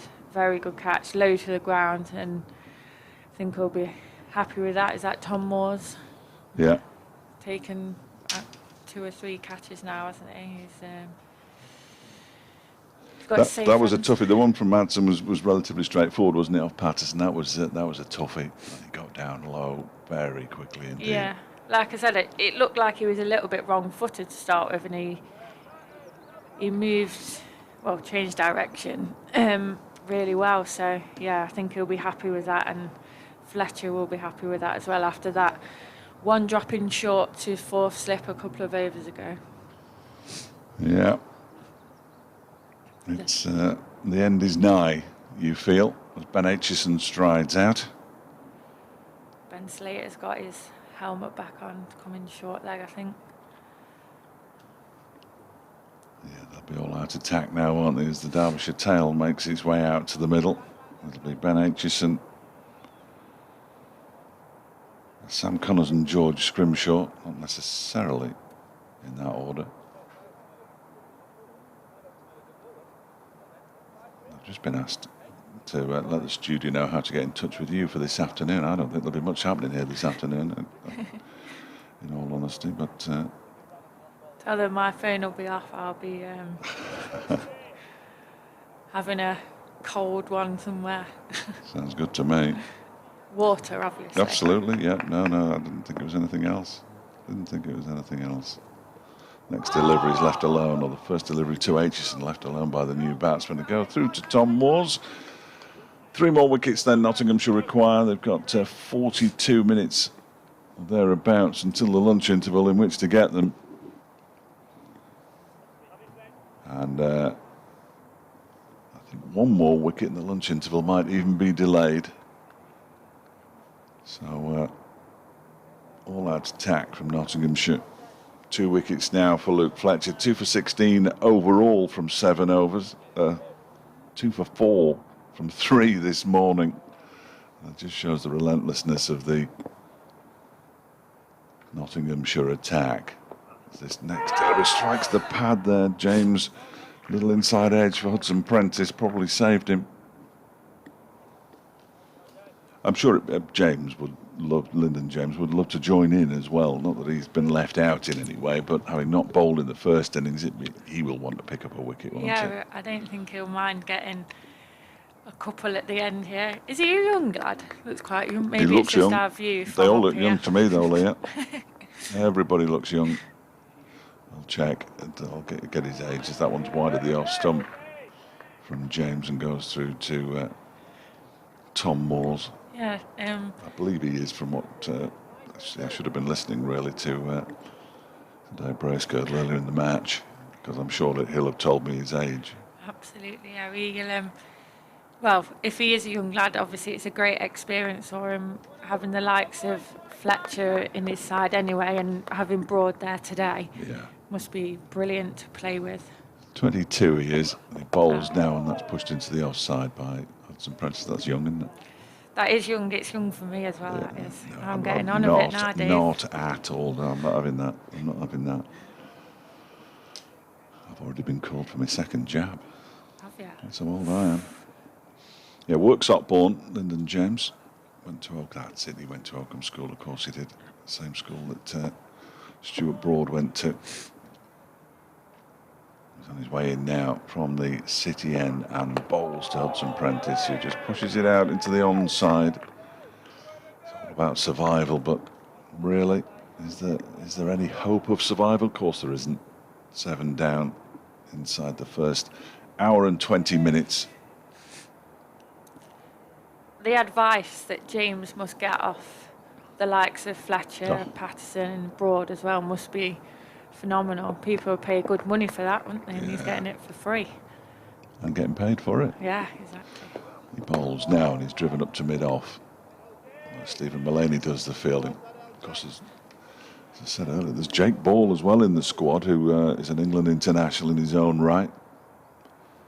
Injured at the moment, not playing. Just imagine if this bowling attack, with the greatest of respect to Lyndon James, was Broad, Patterson, Fletcher and Ball. Dear, oh dear, you know which way to turn. So they've got 3 slips, Lyndon James. And it goes where fourth slip might have been. Along the ground off the bat of Finn Hudson-Prentice. They're going to keep it in. Ben Slater does the initial fielding. Haseeb and Mead throws it in. They think about going for a third run. The last thing they want is a run out, and it's the end of the over. 2 more to Hudson-Prentice. He moves to 386 for 7. They're enjoying themselves out there, aren't they? They are. They've just had a bit of a race down there. The smile on Ben Slater's face as he beat, I'm not sure who it was that he was running alongside. He was very happy and got a little bit of a push over at the end when he got when he beat him, I think. Well, his reward for winning the race is to go back under the lid at short leg. I'm not sure that's much of a reward, in all honesty. Ben Aitchison then on strike. Luke Fletcher bowls to him, and that one goes past the edge through to the keeper, Tom Moores. Decent delivery. Very decent delivery. Didn't bowl many non-decent deliveries, necessarily. No, I was just going to say, it's not a long journey home for many of them either, so if there is an early finish, they'll be... Well, you'd imagine 1 or 2 of them would go back to their own clubs, wouldn't they? They'll be playing this afternoon and perhaps go back over the 2 and a bit days cricket as Aitchison is caught behind. No, he's not. Nottinghamshire's players were absolutely convinced Aitchison didn't go anywhere, and the umpire is unmoved, Tim Robinson. I've seen so many of those this season where the fielders are convinced they've heard a noise.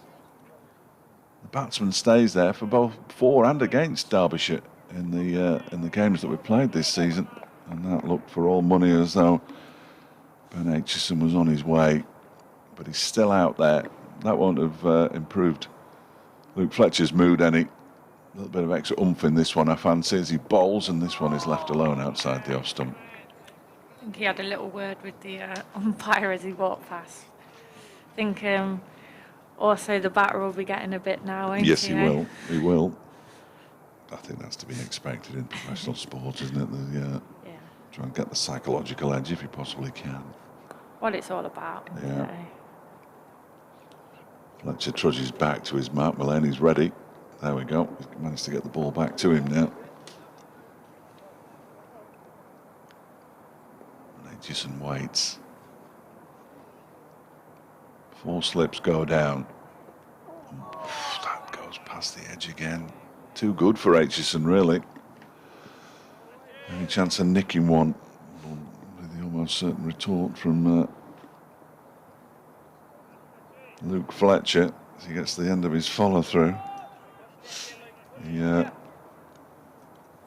picked up 2 for 4, 3.5 overs this morning. It's not a bad morning's work, is it? Yeah, Luke. We've broken the back of it. Just go and pick up a few. He's dismissed Tom Wood and Brooke Guest, and he bowls to Aitchison, who gets the bat on this one and pushes it up to Mulaney at mid-off. Plenty of noise out there.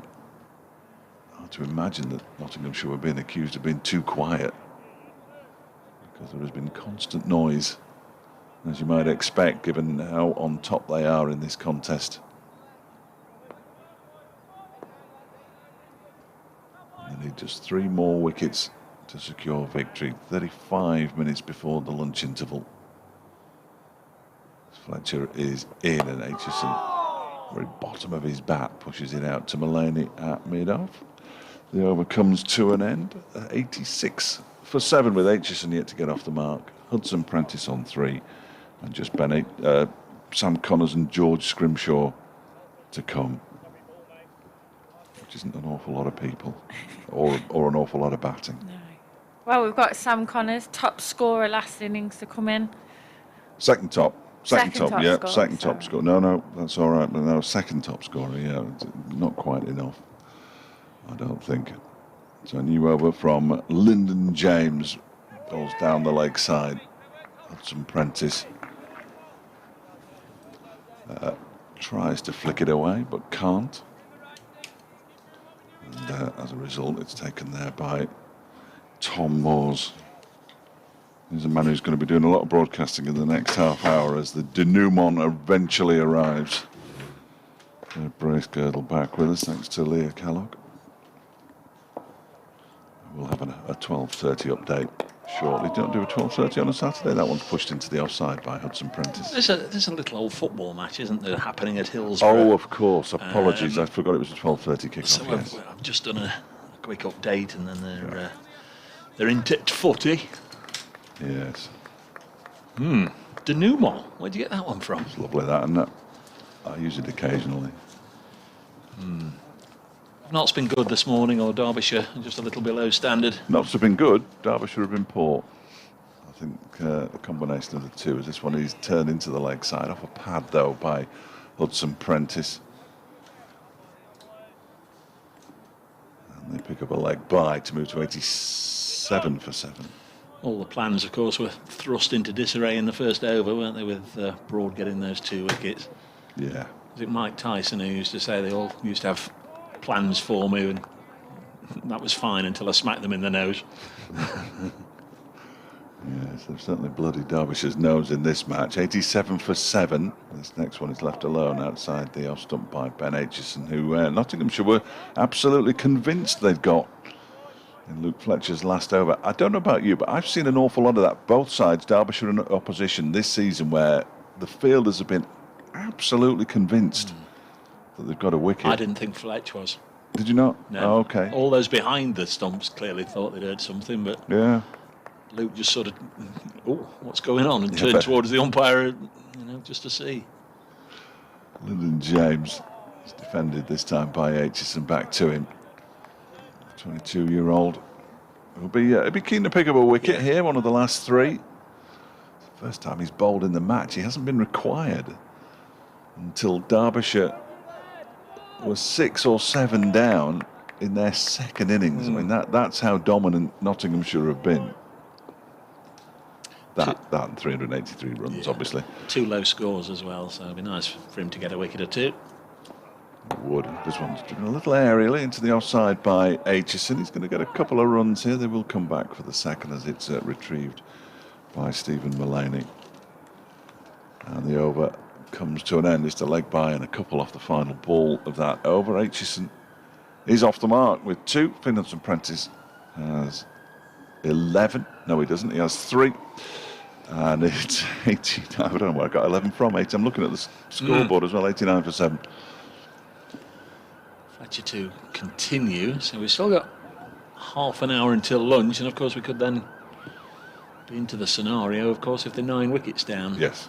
We might drag on a bit, but here's Fletcher into bowl to Finn Hudson-Prentice, who lets this go through to the keeper. Fletcher bowled Hudson-Prentice first ball in the first innings.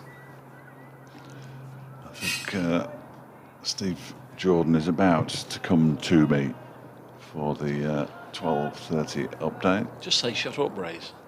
No, I don't like saying that. I'll leave it with you. Thank you.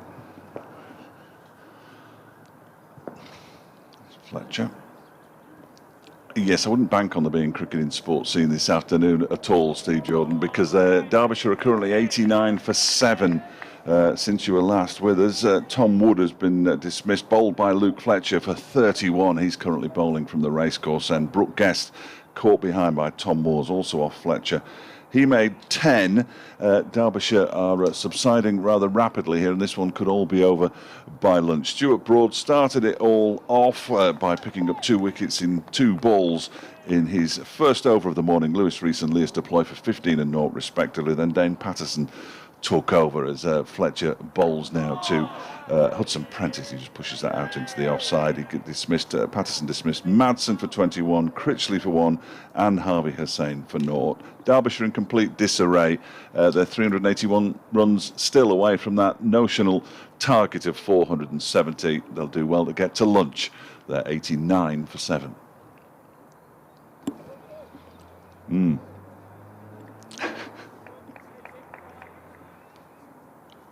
Well, I've often been accused of being a pessimist. Even in this match, I've been accused of being a pessimist. I really do regard it as very much being a realist. And realistically, they stood no chance. And in actuality, they stand no chance. Derbyshire are going to lose this one, I'm afraid, Steve, and they're going to lose it heavily. Fletcher's bowled a couple of dot balls to Finn Hudson-Prentice in my time in the one-sided conversation that I know will irritate people, but it's the way of the world, I'm afraid. And we can't do too much about it. Fletcher's on his way again from the racecourse end, left alone by Hudson-Prentice. There was a little look behind him just to make sure that Moores has pouched that successfully. He's not going to drop a straightforward effort like that from a leave outside the off stump. Tom Moores. Stuart Broad out there, cap on. He's got his collar up, he's got his hands in his pocket. It's a chilly old day, but it's bright enough at the moment. There's blue sky up above, which is nice. And nothing is going to save Derbyshire here. Nothing is going to halt Nottinghamshire here, to put it the other way around. As Fletcher bowls and Hudson-Prentice flicks it away down the leg side. Has he been caught? No. Didn't get any bat on that. The slips and Tom Moores were interested-ish, but not massively. Tim Robertson walks away. Again, Luke Fletcher wasn't interested in that one, was he? He knew it wasn't. And it's the end of the over, 89 for 7. Aitchison 2, Hudson-Prentice 3. It was a maiden over from Big Luke. Plenty of animation there surrounding that final ball. Big Luke, as Dave described him, did join in with that one. Maybe just brush the thigh pad or something on the way down the leg side. Going to be Lyndon James from the City end. Stuart Broad just passing on a word of advice or two. And here comes the 22-year-old, past umpire Billy Taylor, and plays with good pace, good rhythm to Derbyshire's number 9 batsman, who's wearing number 11, Ben Aitchison. Leah was making a point earlier that how good must it be as a 22-year-old bowler, and I know there are other young bowlers in the ranks, because Derbyshire faced a couple of them last season, didn't they, in the Bob Willis Trophy, to be in the nets and to be talking to Luke Fletcher, Stuart Broad, yep. Jake Ball, who's not involved in this game, Dane Patterson. Very much so. 89 for 7. Next one is it was just chipped onto the leg side. It was in the air. It was one bounce to Patterson, who was he's saving the one. He's not quite out where the 30-yard ring would be in a one-day match, but he's not close enough just to gobble up something chipped into the air on the leg side either. 89 for 7, the Derbyshire score. They were bowled out for 105 in the first innings. Must admit, did rack up this morning expecting some real resistance. This one's banged in short and it's taken by Moores, but Stuart Broad had other ideas. Wickets with the 5th and 6th ball of the morning. Left him on a hat-trick, of course. That didn't happen, but wickets have continued to fall fairly freely.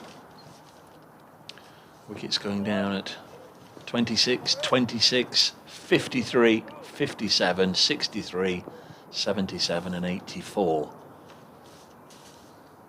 As James bowls again nice and full, but down the leg side. And again, scrambling Tom Moores. No ball. 2 to the total. Lewis Rees bowled a few in one of the innings we've seen over the last 48 hours. Not yet gone on the board. It will any second, I'm sure, to take it up to 91. 4 slips still. Clark and Duckett and Haseeb and then Patterson White. In fact, the board's gone on to 93. Next one is eased into the offside. There's been a couple of no balls there. No. Not that I noticed. Now it's gone back to 91. Oh, there we go. There we are. There we are. All's well with the world again. Derbyshire's immediate target would be to get another 51 runs. Otherwise, it's going to be the heaviest defeat by runs in their history. Not just extending their that record, really. It was them in Chesterfield in 1904. 91 for 7. Next ball is clipped away. He's taken the aerial route here. Ben Aitchison, the big un, and he's got 4 runs away on the leg side. Just a nice clean pickup. So profitable over this one. It's not quite come to an end. I think everybody had counted to 6 there because Joe Clark had picked up the helmet, which is stationed behind Tom Moores, and he and the other members of the slip cordon and the keeper had started rushing down to the other end. Hold your horses, said umpire Taylor. 95 for 7 down the leg side. Somebody says catch it, but there was no contact with bat or glove as it goes through to Moores. 95 for 7. Yes, Nottinghamshire's highest win in number of runs against a first-class county is Derbyshire. And I think they've still got about 30 runs to play with, or this would be a new record. Yeah, 45, I think. 330 runs it was. Chesterfield in 1904. And the consolation for Derbyshire is that this second innings was better than that one where they were dismissed for 32. Oh, crikey. Luke Fletcher beginning a new over from the racecourse and left alone by Finn Hudson-Prentice. Do you not find that almost every delivery somebody shouts catch it? Yes. Yeah. Club cricket, junior cricket, everything. It's one of the more irritating traits of the game.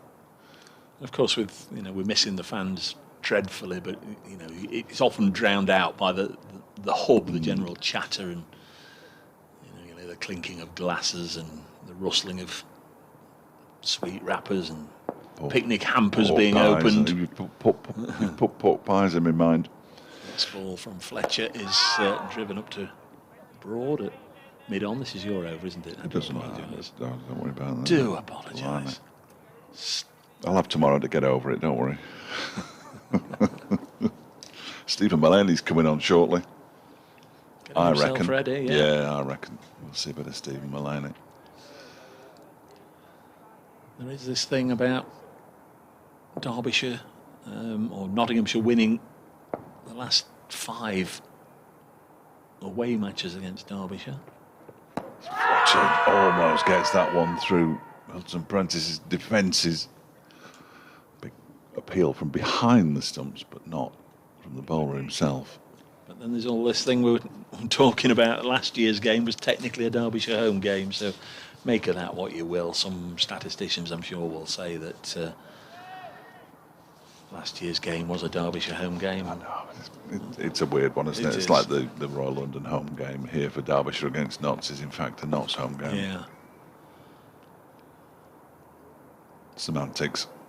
Next delivery from Fletcher. He guides it off the back foot to the left of James at backward point and down to in front of the members' pavilion for 4 runs. I just wonder if instead of diving Linden there, he'd turned and run. It might just have been 2, but once he'd thrown himself to the ground, unable to reach it, well, it was a foregone conclusion then that the ball would run away for a boundary. I tell you, he was also warming up, Liam Patterson-White, so we might have a bit of twirly-whirly at one end and a bit of Mullaney at the other. Pace off. Fletcher bowls, that's turned into the leg side by Hudson-Prentice. He moved on to 6 with the boundary, and Derbyshire tantalisingly close to reaching 3 figures for the second time in the match. Yeah, it's looking less and less like Fletcher's going to be afforded the opportunity of getting a 5 for in each innings. Would need to get the remaining 3 here. He's got 7 in the match, though. I think on Thursday morning he'd have bitten your hand off for that. 2 for 8 this morning. Even though he's had a pair in the game. Hudson-Prentice waits and defends this one. That was bang on target, judging by Luke Fletcher's reaction. It's the end of the over. Mullaney removes his sweater. He's going to come on. 99 for 7, Aitchison 6. Hudson-Prentice 7. 20 minutes to go until lunch. I think I did actually erroneously, there's a surprise for me, and erroneously say that Patterson in his little burst had taken 3 for none, but of course he hadn't and couldn't have, as there was an addition of 4 to the score between the 2 he got in the same over when he got Madsen and Critchley. The wickets going down 53 for 3 and 57 for 4, and then he got another one, Harvey Hussain, at the start of the next over. So certainly 3 for 4 he got. Here's Stephen Mullaney. He has replaced Lyndon James, so the captain, his first delivery has gone down the leg side. Surprised me a little bit because there wasn't a great delay in changing the field, and also Tom Moores has stayed back. Very often stands up to Mullaney. 99 for 7. So here is the captain in for his second delivery, and Ben Aitchison blocks it. He's the big one, isn't he? He's the big one. He is the Yeah, big un. George Scrimshaw isn't. He's just enormous. He's scrimmy. Just George Scrimshaw and Sam Connors to come. Wonder if we'll see them before lunch, which is 17, 18 minutes away. The next delivery is forced into the offside, fielded by Patterson White, 99 for 7. 23 without loss at the start of the day, and those 2 wickets in the first over for Stuart Broad, Rees and Duploy, two of the big guns really for Derbyshire at the top of the order, were both blown away, and became a little bit of a procession, especially when Patterson removed Madsen, another key one. So it's gone through to the keeper. Derbyshire will have reinforcements, of course. Billy Godleman will add a lot to the top order. Billy Stanlake will add a lot to the bowling unit. But they've been caught a little short in this game of personnel. Long way short. Long way short. 99 for 7, Mullaney. In once more down the leg side and tickled away. I don't think there's anybody down here. There isn't. And that's the Derbyshire 100 up, so they're very close to beating their first innings score of 105. They're now 103 for 7. And Aitchison moves on to 10. 2 big stands, haven't they, that have really done all the damage. Ben Slater and Joe Clark, 163. Yeah. The 3rd wicket, first time around. Mullaney in, and this is nicely played by Aitchison, showing good technique, and certainly held his end up so far, adding 10 runs to his tally. 7 to Finn Hudson-Prentice, 103 for 7, as they have a sanitising break, which also fits in nicely with Stephen Mullaney's plans to bring the spinner on, I think, because you can see Haseeb there is just strapping on the pads. Yeah. He's going to crowd out the batsman here. Stephen Mullaney, try and force this victory before lunch if he possibly can. Derbyshire just haven't had any partnerships worthy of the name, really, throughout the course of this. But you tend not to when you make 105 and 103 for 7. You tend not to have too many partnerships. That has certainly been the case. In fact, Luke Fletcher's going to continue here. Haseeb Hamid is in quite the state of undress at the moment. He often is. Unbelievable. He looks like a jumble sail at 3rd slip. As Fletcher bowls to Hudson-Prentice, and he clips this away to mid-wicket for 4 runs. Nice shot from Hudson-Prentice, a little bit over-pitched from Luke Fletcher. And Ben Slater couldn't get round in time to cut that ball off as it sped to the boundary rope. He moves on to 11, 107 for 7, so they have scored more second time round than first time round, but no, it's a fairly low bar. Hudson-Prentice waits, and he pulls this time, but straight to Ben Slater. He's only going to get a single for that. As Slater picks up a couple of yards inside the rope in front of the scoreboard. 108 for 7. Luke Fletcher preferred to be bowling at the tall man or the shorter man. Well, we'll soon find out. It's the number 8 or the number 9, effectively. I know there's an awful lot in it. It was a nice little line from Chris Nash the other night, of course, who retired at the end of last season. Aitchison defends this next delivery. In fact, he defends it with a little push drive, and he's going to pick 2 runs up for his trouble as well. Nicely played by Ben Aitchison, who moves on to 12. It sent him a message congratulating Luke on reaching 350 first-class wickets, and with the line, "You made everyone look so effortless." Because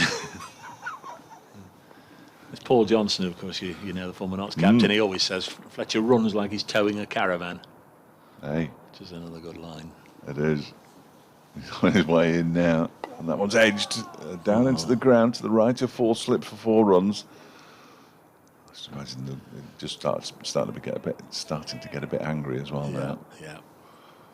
Bowlers don't like going for runs, and they don't like going for runs off the edge of the bat. No, he had a chance put down, didn't he? By Liam Patterson-White. Ben Aitchison's 12 not out, which has now become 16 not out. This is high score in first-class cricket. Very small sample size, only his 7th match. He waits now. Fletcher bowls to him. He strikes the pad. It might just have got a little tickle off the inside edge. It certainly hurt him. He's flexing both legs as it rattled around in there. And he's just taken a few breaths. Hudson-Prentice's best score in first-class cricket, of course, is 99. What a shocking shot he played when he was on it as well. Against Middlesex on his Derbyshire debut. What did he get at Trembridge? Was it 91 not out? Yeah. Something like that. Last year to win the game. Yeah. Fletcher bowls, that's clipped slightly unconvincingly down to long leg for a single. Like Fletcher wanders away at the end of the over. He may feel that might be it for him. 115 for 7. 17 to Ben Aitchison and 12 to Finn Hudson-Prentice. His figures took a bit of a battering in that over, didn't they? As soon as the card's been refreshed, we'll bring you them. But it is going to be Liam Patterson-White to get his first bowl of the match. The left-arm spinner, another 22-year-old. 115 for 7. Ben's mum, Denise, has been in touch. She's celebrating his high score in first-class cricket. And we're grateful for anything that Derbyshire can celebrate in this match, and that's probably it. Power to add yet. Here comes Liam Patterson-White in to bowl to Ben Aitchison, who leaves this one alone. First ball sent down by Nottinghamshire's only spinner, filling the not inconsiderable boots of Samit Patel now. Doesn't play red ball cricket anymore. Next one turns away from the right-hander. Has he officially retired from red ball cricket then, or? Okay, that'll do. But I believe the word is there in case of emergency. Next one was popped up and struck Tom Moores, I think, by his shoulder somewhere. I'm sure he'll be okay. Cause of course, they've also got Matt Carter. I'm sure you've seen him play the big, tall right arm off spinner as well. So, Notts do have two young spinners that clearly are the future. Or I would hope they're the future of the club. Aitchison pushes this out to Joe Clark, who's at backward point. Now he's been brought into second slip by Stephen Mullaney. So Clark out of the slip cordon for just a couple of deliveries. Straight back in there. There's a short leg as well. There is Patterson-White bowling to Aitchison, who's going to get a couple of runs here, forcing it into the wide open spaces on the scoreboard side of the ground. Ben Slater's out there, and they'll come back for 3. Good running. And Aitchison extends his career best to 20 not out. 118 for 7, Derbyshire. Poor old Ben Slater. Look how much ground he's got to cover out there. There's acres and acres of green grass between him and everybody else. In fact, he's now been taken pity on. He's coming a bit closer for Finn Hudson-Prentice, but for many years for Derbyshire, he was patrolling out there in the far distance. Yours, Ben. Yeah, people pointing. Next one's hit straight to him in the covers, end of the over. Stuart Broad, he's getting himself ready. Yes, hasn't he? I was going to say, I just wonder which of the two batsmen have seen that out of the corner of their eye. And he's coming back. Is he coming back? He's coming back. He's just scratching at the footmarks and sorting out his boots, removing his sweater. Canny this from Mullaney because obviously with the spinner on, I'll make it about 9 minutes to 1. Could get 2 overs abroad here. Broad, spinner, Broad. Might be all they need. He's currently holding his sweater and his cap because nobody is offering to take it from the field for him. There's no sign of a 12th man. He's just thrown it on the floor. Anybody else would run to the boundary edge and drop it off. But where is my man? In fact, Ben Slater, is it Ben Slater? Yeah, he's come across to get it for him. He's wearing the helmet, so he's going to run all the way from short leg, all the way down to long off, near enough before he finds a member of the coaching staff to throw the ball to. That's called having staff. Yeah. One of the staff will do it. It's fitting for his status. Different feel to what Broad had at the start of the day, and a different line of attack here. I'm not sure why he's just suddenly decided, I'll come on. Well, Stephen Mullaney's brought him on, but he's going to bowl round the wicket straight away at Ben Aitchison. One slip, but a short leg and a leg slip or leg gully, and it's banged in short. Have a little bit of that, and you can see, look, by Stuart Broad running. He's running back to his mark as quickly as he ran into bowl there. That's as quick as I can run. Just to make sure not. Yeah. They're trying to get this done in this session, and you know that's a tall order to get. Well, they'll need 2 wickets, won't they? Because that will then extend the session. But if the next batsman just takes his time walking out there, should he be required? If that is, this one's gone straight through Tom Moore's, and they're going to steal a bite. Didn't get up as much as Aitchison thought it was going to do, and therefore died before it really reached Tom Moore's, that one, which meant that he couldn't gather it in safely. So one more run to the total. I generally find when cricketers are rushing round to do things, it tends to backfire. Yeah. The more you rush, the Yeah, longer it takes to do things. 119 for 7. There's Broad in again, clipped away for certainly 1 down to Patterson.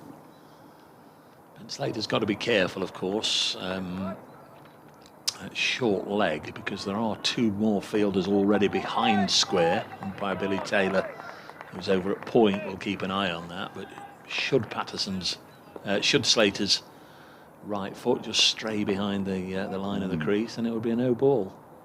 But it's a very leg side. Well, they're going to change it now. He's going back over. I was going to say it seemed to be a very leg-sided line of attack. 120 for 7, and a push and run here. Oh crikey! If he hits, he's out, and he missed.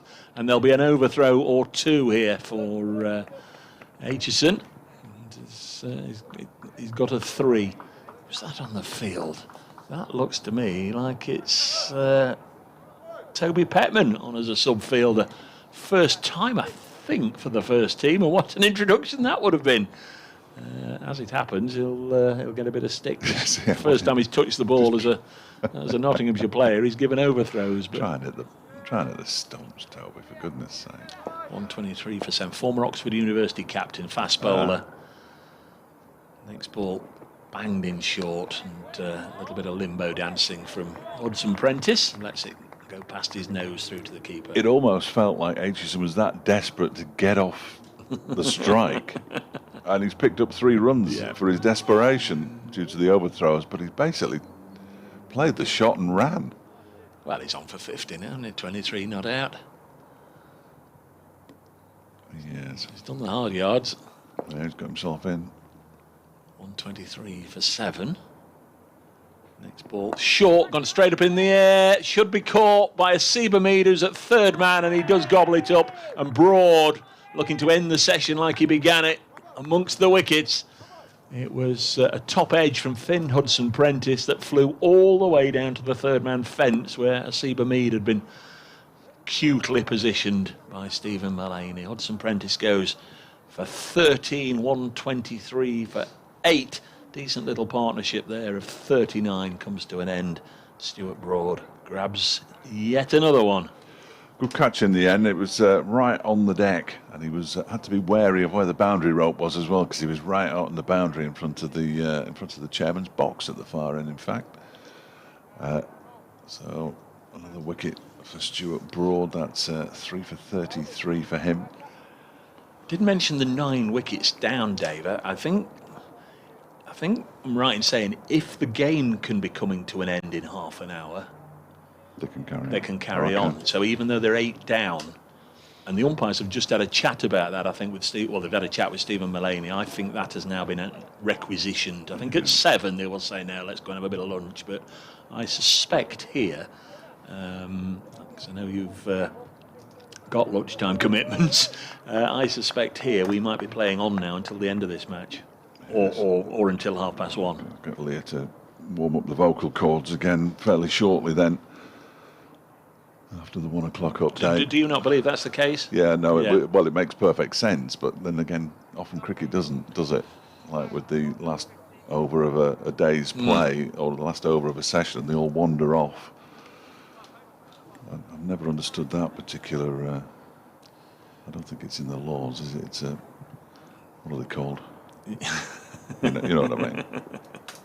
An understanding. Well, yeah. You over from the spinner. Yes, Patterson White. Patterson White from the City end. First ball is defended by Aitchison. He's again around the wicket. This time it's pushed into the onside. I beg Sam Connor's forgiveness and his family, because I've written George Scrimshaw down on there. I always thought that George might be the number 11. He looks like a number 11 to me. But White balls, it's pushed out into the offside by Aitchison. He's rattling through this one, but perhaps the pressure's off to rattle through now that they've picked up the 8th wicket of the morning. Tends to rattle through anyway. Yeah. This next one is swept. That's a nice shot. That's going to be 4 runs. It absolutely flew out to the mid-wicket boundary off Aitchison's bat. He moves to 27. Derbyshire to 127 for 8.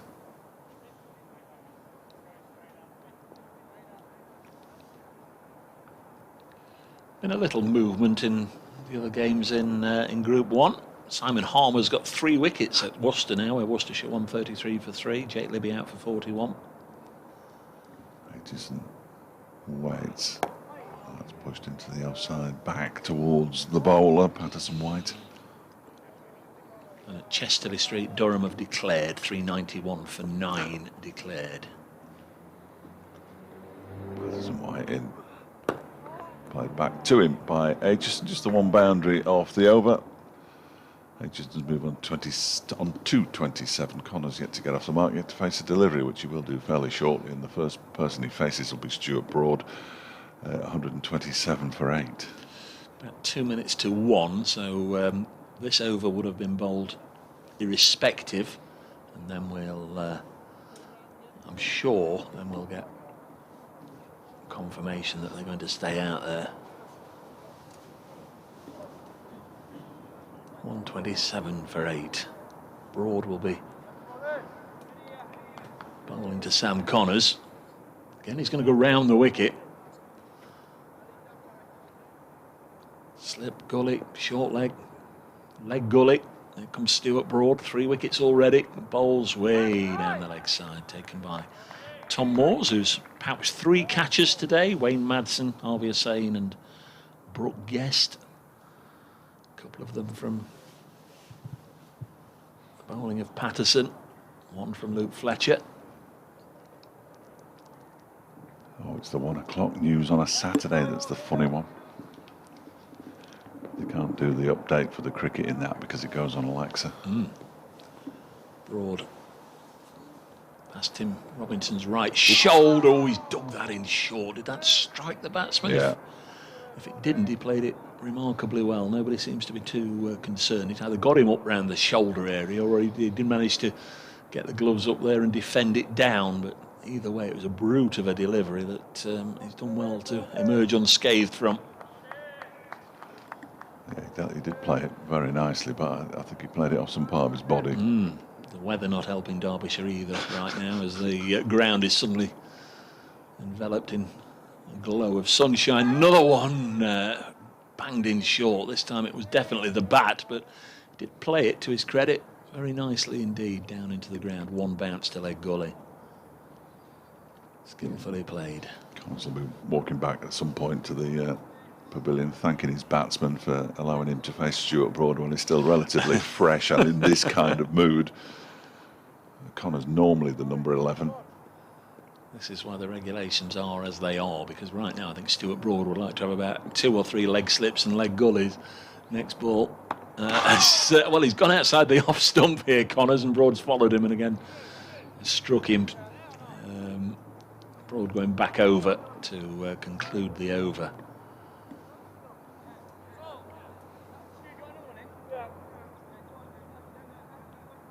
Stephen Mullaney, like a member of the Carabinieri, stood at the crossroads in the centre of Rome, is directing traffic here. Fielders going hither and thither. 127 for 8. Aitchison 27. Sam Connors in the firing line, looking for his first run, looking for survival. In fact, looking for his first run, he's pulled Stuart Broad away for 4, and my word, that's a story that will be told all through the winter. If you go for a drink with Sam Connors, you'll hear about that in every minute detail, I'm sure.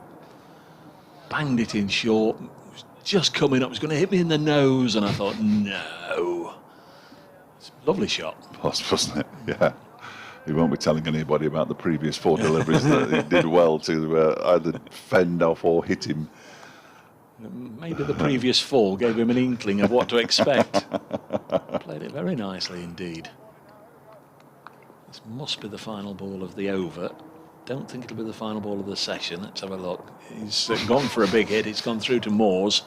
And umpire Tim Robinson walks away from the stumps without removing a bail and has a chat to Billy Taylor. So although it's 3 minutes past 1, it will be 8 overs from now.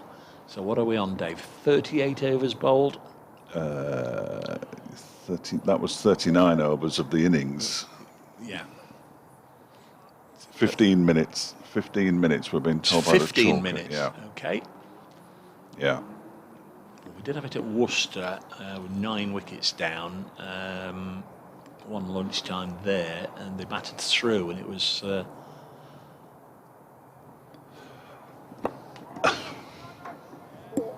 yeah, not going well here for Derbyshire. 131 for 8 now. We would ordinarily be going off for lunch, or the players would, but because they're 8 down, there's an extra 15 minutes allowed for Nottinghamshire to polish off the tail. It's been a tale of woe for much of the day as far as Derbyshire are concerned. We've just seen a very expansive shot from Ben Aitchison. He's moved on to 31, which is the joint highest score of the innings. It's also a career high for him. Stuart Broad with 3 for 37.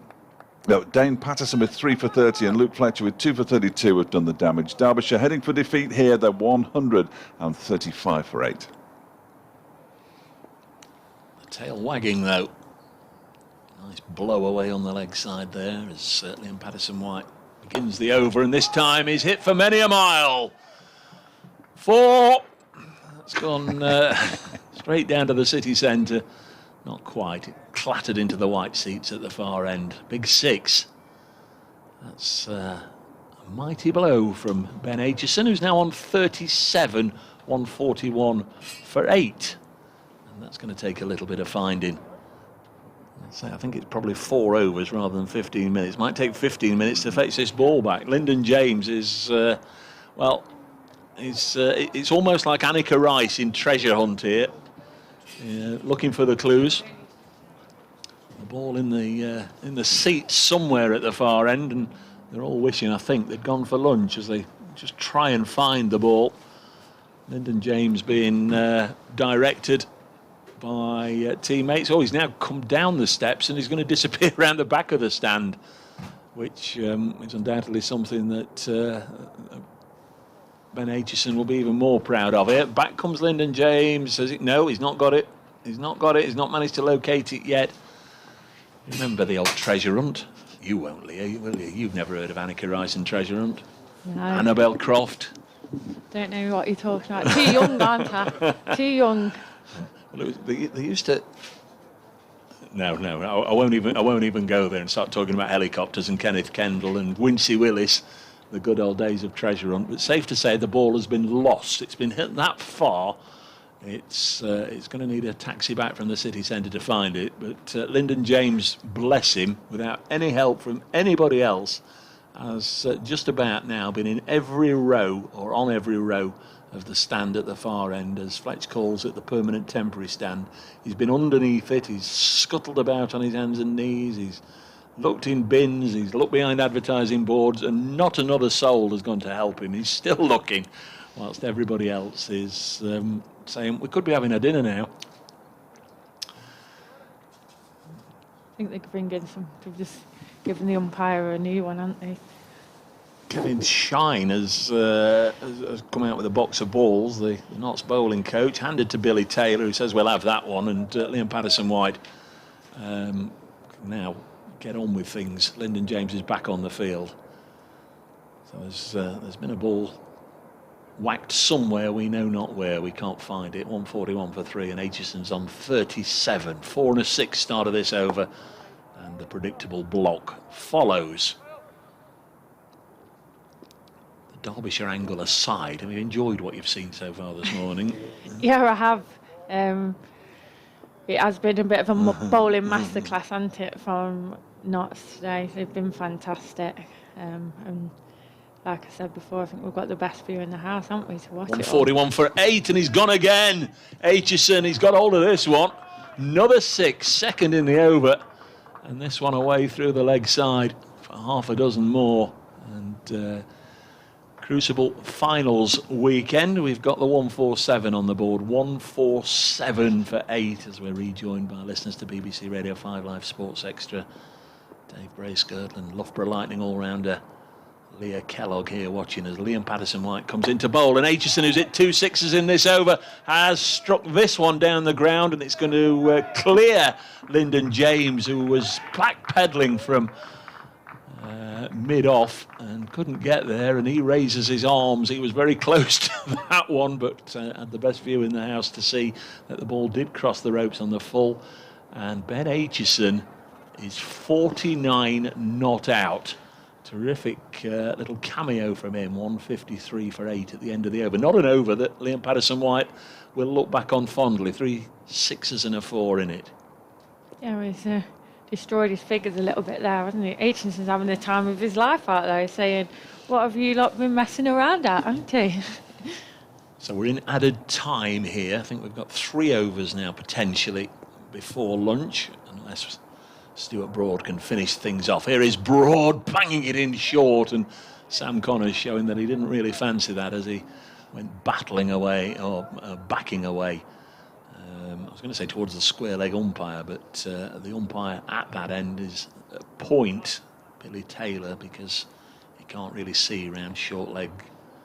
It was Ben Slater. Broad going round the wicket. A little bit of leg theory here from the England quick Stuart Broad, who's got 3 wickets, bowling to Sam Connors, who's on 4. Comes in again, and Connors backs away and pulls it down towards long leg, and a brilliant catch, a one-handed catch from Dane Patterson, and you will not see a better catch anywhere in world cricket this year than that one taken by Patterson. An absolutely stunning effort, a top edge from Sam Connors, and the ball was sailing over the ropes at long stop behind the keeper, and Dane Patterson, the South African who was at long leg, ran round and leapt one-handed in, well, pure hope, and he's plucked the ball out of the sky just as it was going over the ropes. A worldie. 153 for 9. I've got goosebumps. That was unbelievable. What a catch. It's his celebration after as well. He's ran about 50 yards and everyone's chasing after him. The Notts coach actually came onto the pitch and celebrated a little bit with him as he ran past him. That was a worldie. It really was. It's a 4th wicket in the innings for Stuart Broad. Of course, Derbyshire a 1 wicket closer to the end now, 153 for 9. It means Big George will be on his way out in a second. George Scrimshaw, the 6'7" skyscraper, coming out as the last line of resistance for Derbyshire. Stuart Broad just stood there. If you remember Broad's reaction when Ben Stokes took that catch, was it at Adam Vogers on that memorable day when he got 8 for 15 at Trent Bridge in the Ashes? And Broad stood there with that look on his face. He was doing exactly the same thing. Everybody else went off, as Leah said, chasing after Dane Patterson, eventually caught up with him in front of the old pavilion celebrating, but Broad stood there and he gave that sort of look to Tim Robinson, the umpire, as if to say, really wasn't expecting that. It was a good 3 seconds before he caught it, I think, wasn't it? And everyone just stopped and watched as Patterson scrambled round. And it was all a bit of a hold your breath moment, and he caught it. It was absolutely unbelievable, that was. He's bowled well, Patterson, today. 3 wickets, figures of 3 for 30 at the moment. But crikey me, that one will, I'm sure, be worth a second and a third and a fourth look when you get the opportunity. Here is Broad then. Can he wrap things up? Bowling to Scrimshaw, the new batsman. Strikes him, I think, on the thigh. That might be the old dead leg. Just to soften him up, Stuart Broad has given George Scrimshaw a bit of a dead leg. Welcome to the party, Scrimshaw. Yeah. You're going to get peppered for however many more overs will get bowled today. Holding up the Nottinghamshire players' lunch here as they come in and bowl to Scrimshaw. Always had a swing at that and struck him somewhere. Just wondered if it might have been the... I think it hit his helmet. I was just going to say the back of the helmet. If it had been, I'm sure the umpires would have been all over it and would have been checking him out and calling the physio on. So for the very fact that they haven't, and of course Tim Robinson, now one of our most senior umpires, who's looking right down the line, he must have known it probably got him on the shoulder or high up on the back. Certainly didn't seem to be looking at where the ball was going. As Broad looking for one full and straight, doesn't find that. This one drifts down the leg side. 153 for 9. And East Midlands Derby that has been totally dominated by Nottinghamshire. Stuart Broad's just had a word there, or rather Tim Robinson's had a word with Stuart Broad. Perhaps it's just to say that's enough short pitch stuff. Stuart? Maybe it was Broad asking when he can go for his lunch. One more wicket would be the answer. 153 for 9. Here is Broad bowling, and George Scrimshaw's backed away there, didn't get anything on it, and it's the end of the over. It's been fun and frolics over the last, over the last 2 days and one session, really. It's a game that's rarely been dull, but Nottinghamshire have totally dominated. But they're being held up here by some explosive hitting right down at the bottom of the order from Ben Aitchison, who's 49 not out. And he's going to get another opportunity here, Leah, to face the spin of Liam Patterson-White.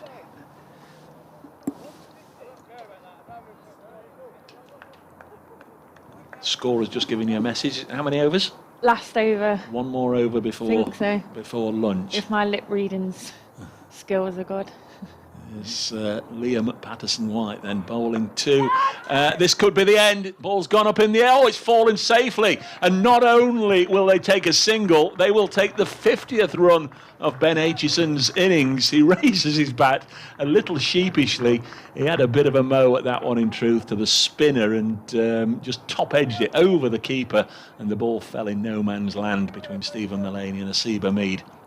And Aitchison has got a 50. 3 mighty sixes, 5 fours as well. 48 ball half century for Ben Aitchison. There's Liam Patterson-White now looking to wrap things up, and it's blocked nicely on the leg side by Scrimshaw. 4 balls to go, 154 for 9, and then it will be lunch. Or will Nottinghamshire get this last wicket? Will they have bowled Derbyshire out in a session? Let's see. This one's hit away for 4. That's as good a shot as anything we've seen this morning by Scrimshaw. Stuart Broad with 4 wickets. Luke Fletcher, who's had a fine game. 2 wickets in this second innings to go with his 5 in the first. 3 wickets to Dane Patterson, the South African. But Patterson, I think, will be more remembered by his teammates for that sensational catch a couple of overs back. 158 for 9. Next one is played on the leg side, and they will take a single. So my lip reading skills weren't very good, because he was saying that they're playing an extra 30 minutes. Now it's the last over. An extra 30 minutes. Yes. So this could go, well, when it finishes, it will finish, basically. 159 for 9. Next ball is, and that's it. And Nottinghamshire end a run of 1,043 days without a first-class victory. They have beaten Derbyshire, and they've absolutely won this in a canter in 2 days and 1 session. Derbyshire are all out for 159 with Liam Patterson-White getting the final wicket. Well battered Ben Aitchison, who is 50 not out, but there is relief all around that Nottinghamshire team, as well as satisfaction at a job well done. That is a victory that has come at the 31st time of asking. June 2018, the last time Nottinghamshire picked up a victory in first-class cricket, and that has all come to an end here at Derby on the 1st of May 2021. They have bowled Derbyshire out in a session for 159. 4 wickets to Broad, 2 to Fletcher, 3 to Patterson, and the last knockings belong to Liam Patterson-White, the spinner, who has taken the wicket of Scrimshaw. Derbyshire all out for 159, and Nottinghamshire have won this match by 310 runs. What a morning. Well, afternoon, as we've come into 17 minutes past 1, but that has been packed, hasn't it? We've had 10 wickets, we've had 6s, we've had 4s. It's been a bit of a crazy journey, but unfortunately Derbyshire have came off not the better side, but Nottinghamshire deserved that. The bowling from Broad and Patterson at the start to start off the day was fantastic, and it just carried on from there with Fletcher, as you've spoken about, and then the Patterson catch, and Derbyshire just couldn't handle it today.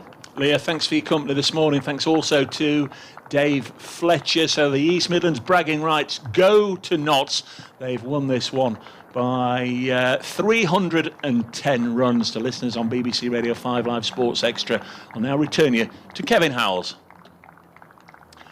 And for those of you who've been following the game on online on BBC Radio Nottingham, BBC Radio Derby, via the BBC Sport website and app, many thanks for your company, your comments, and your support over the last couple of days. This one's gone the way of Nottinghamshire. That long sequence without a victory has come to an end. Notts are the victors. From all the commentary team here at the County Ground, many thanks. We'll be back with you soon.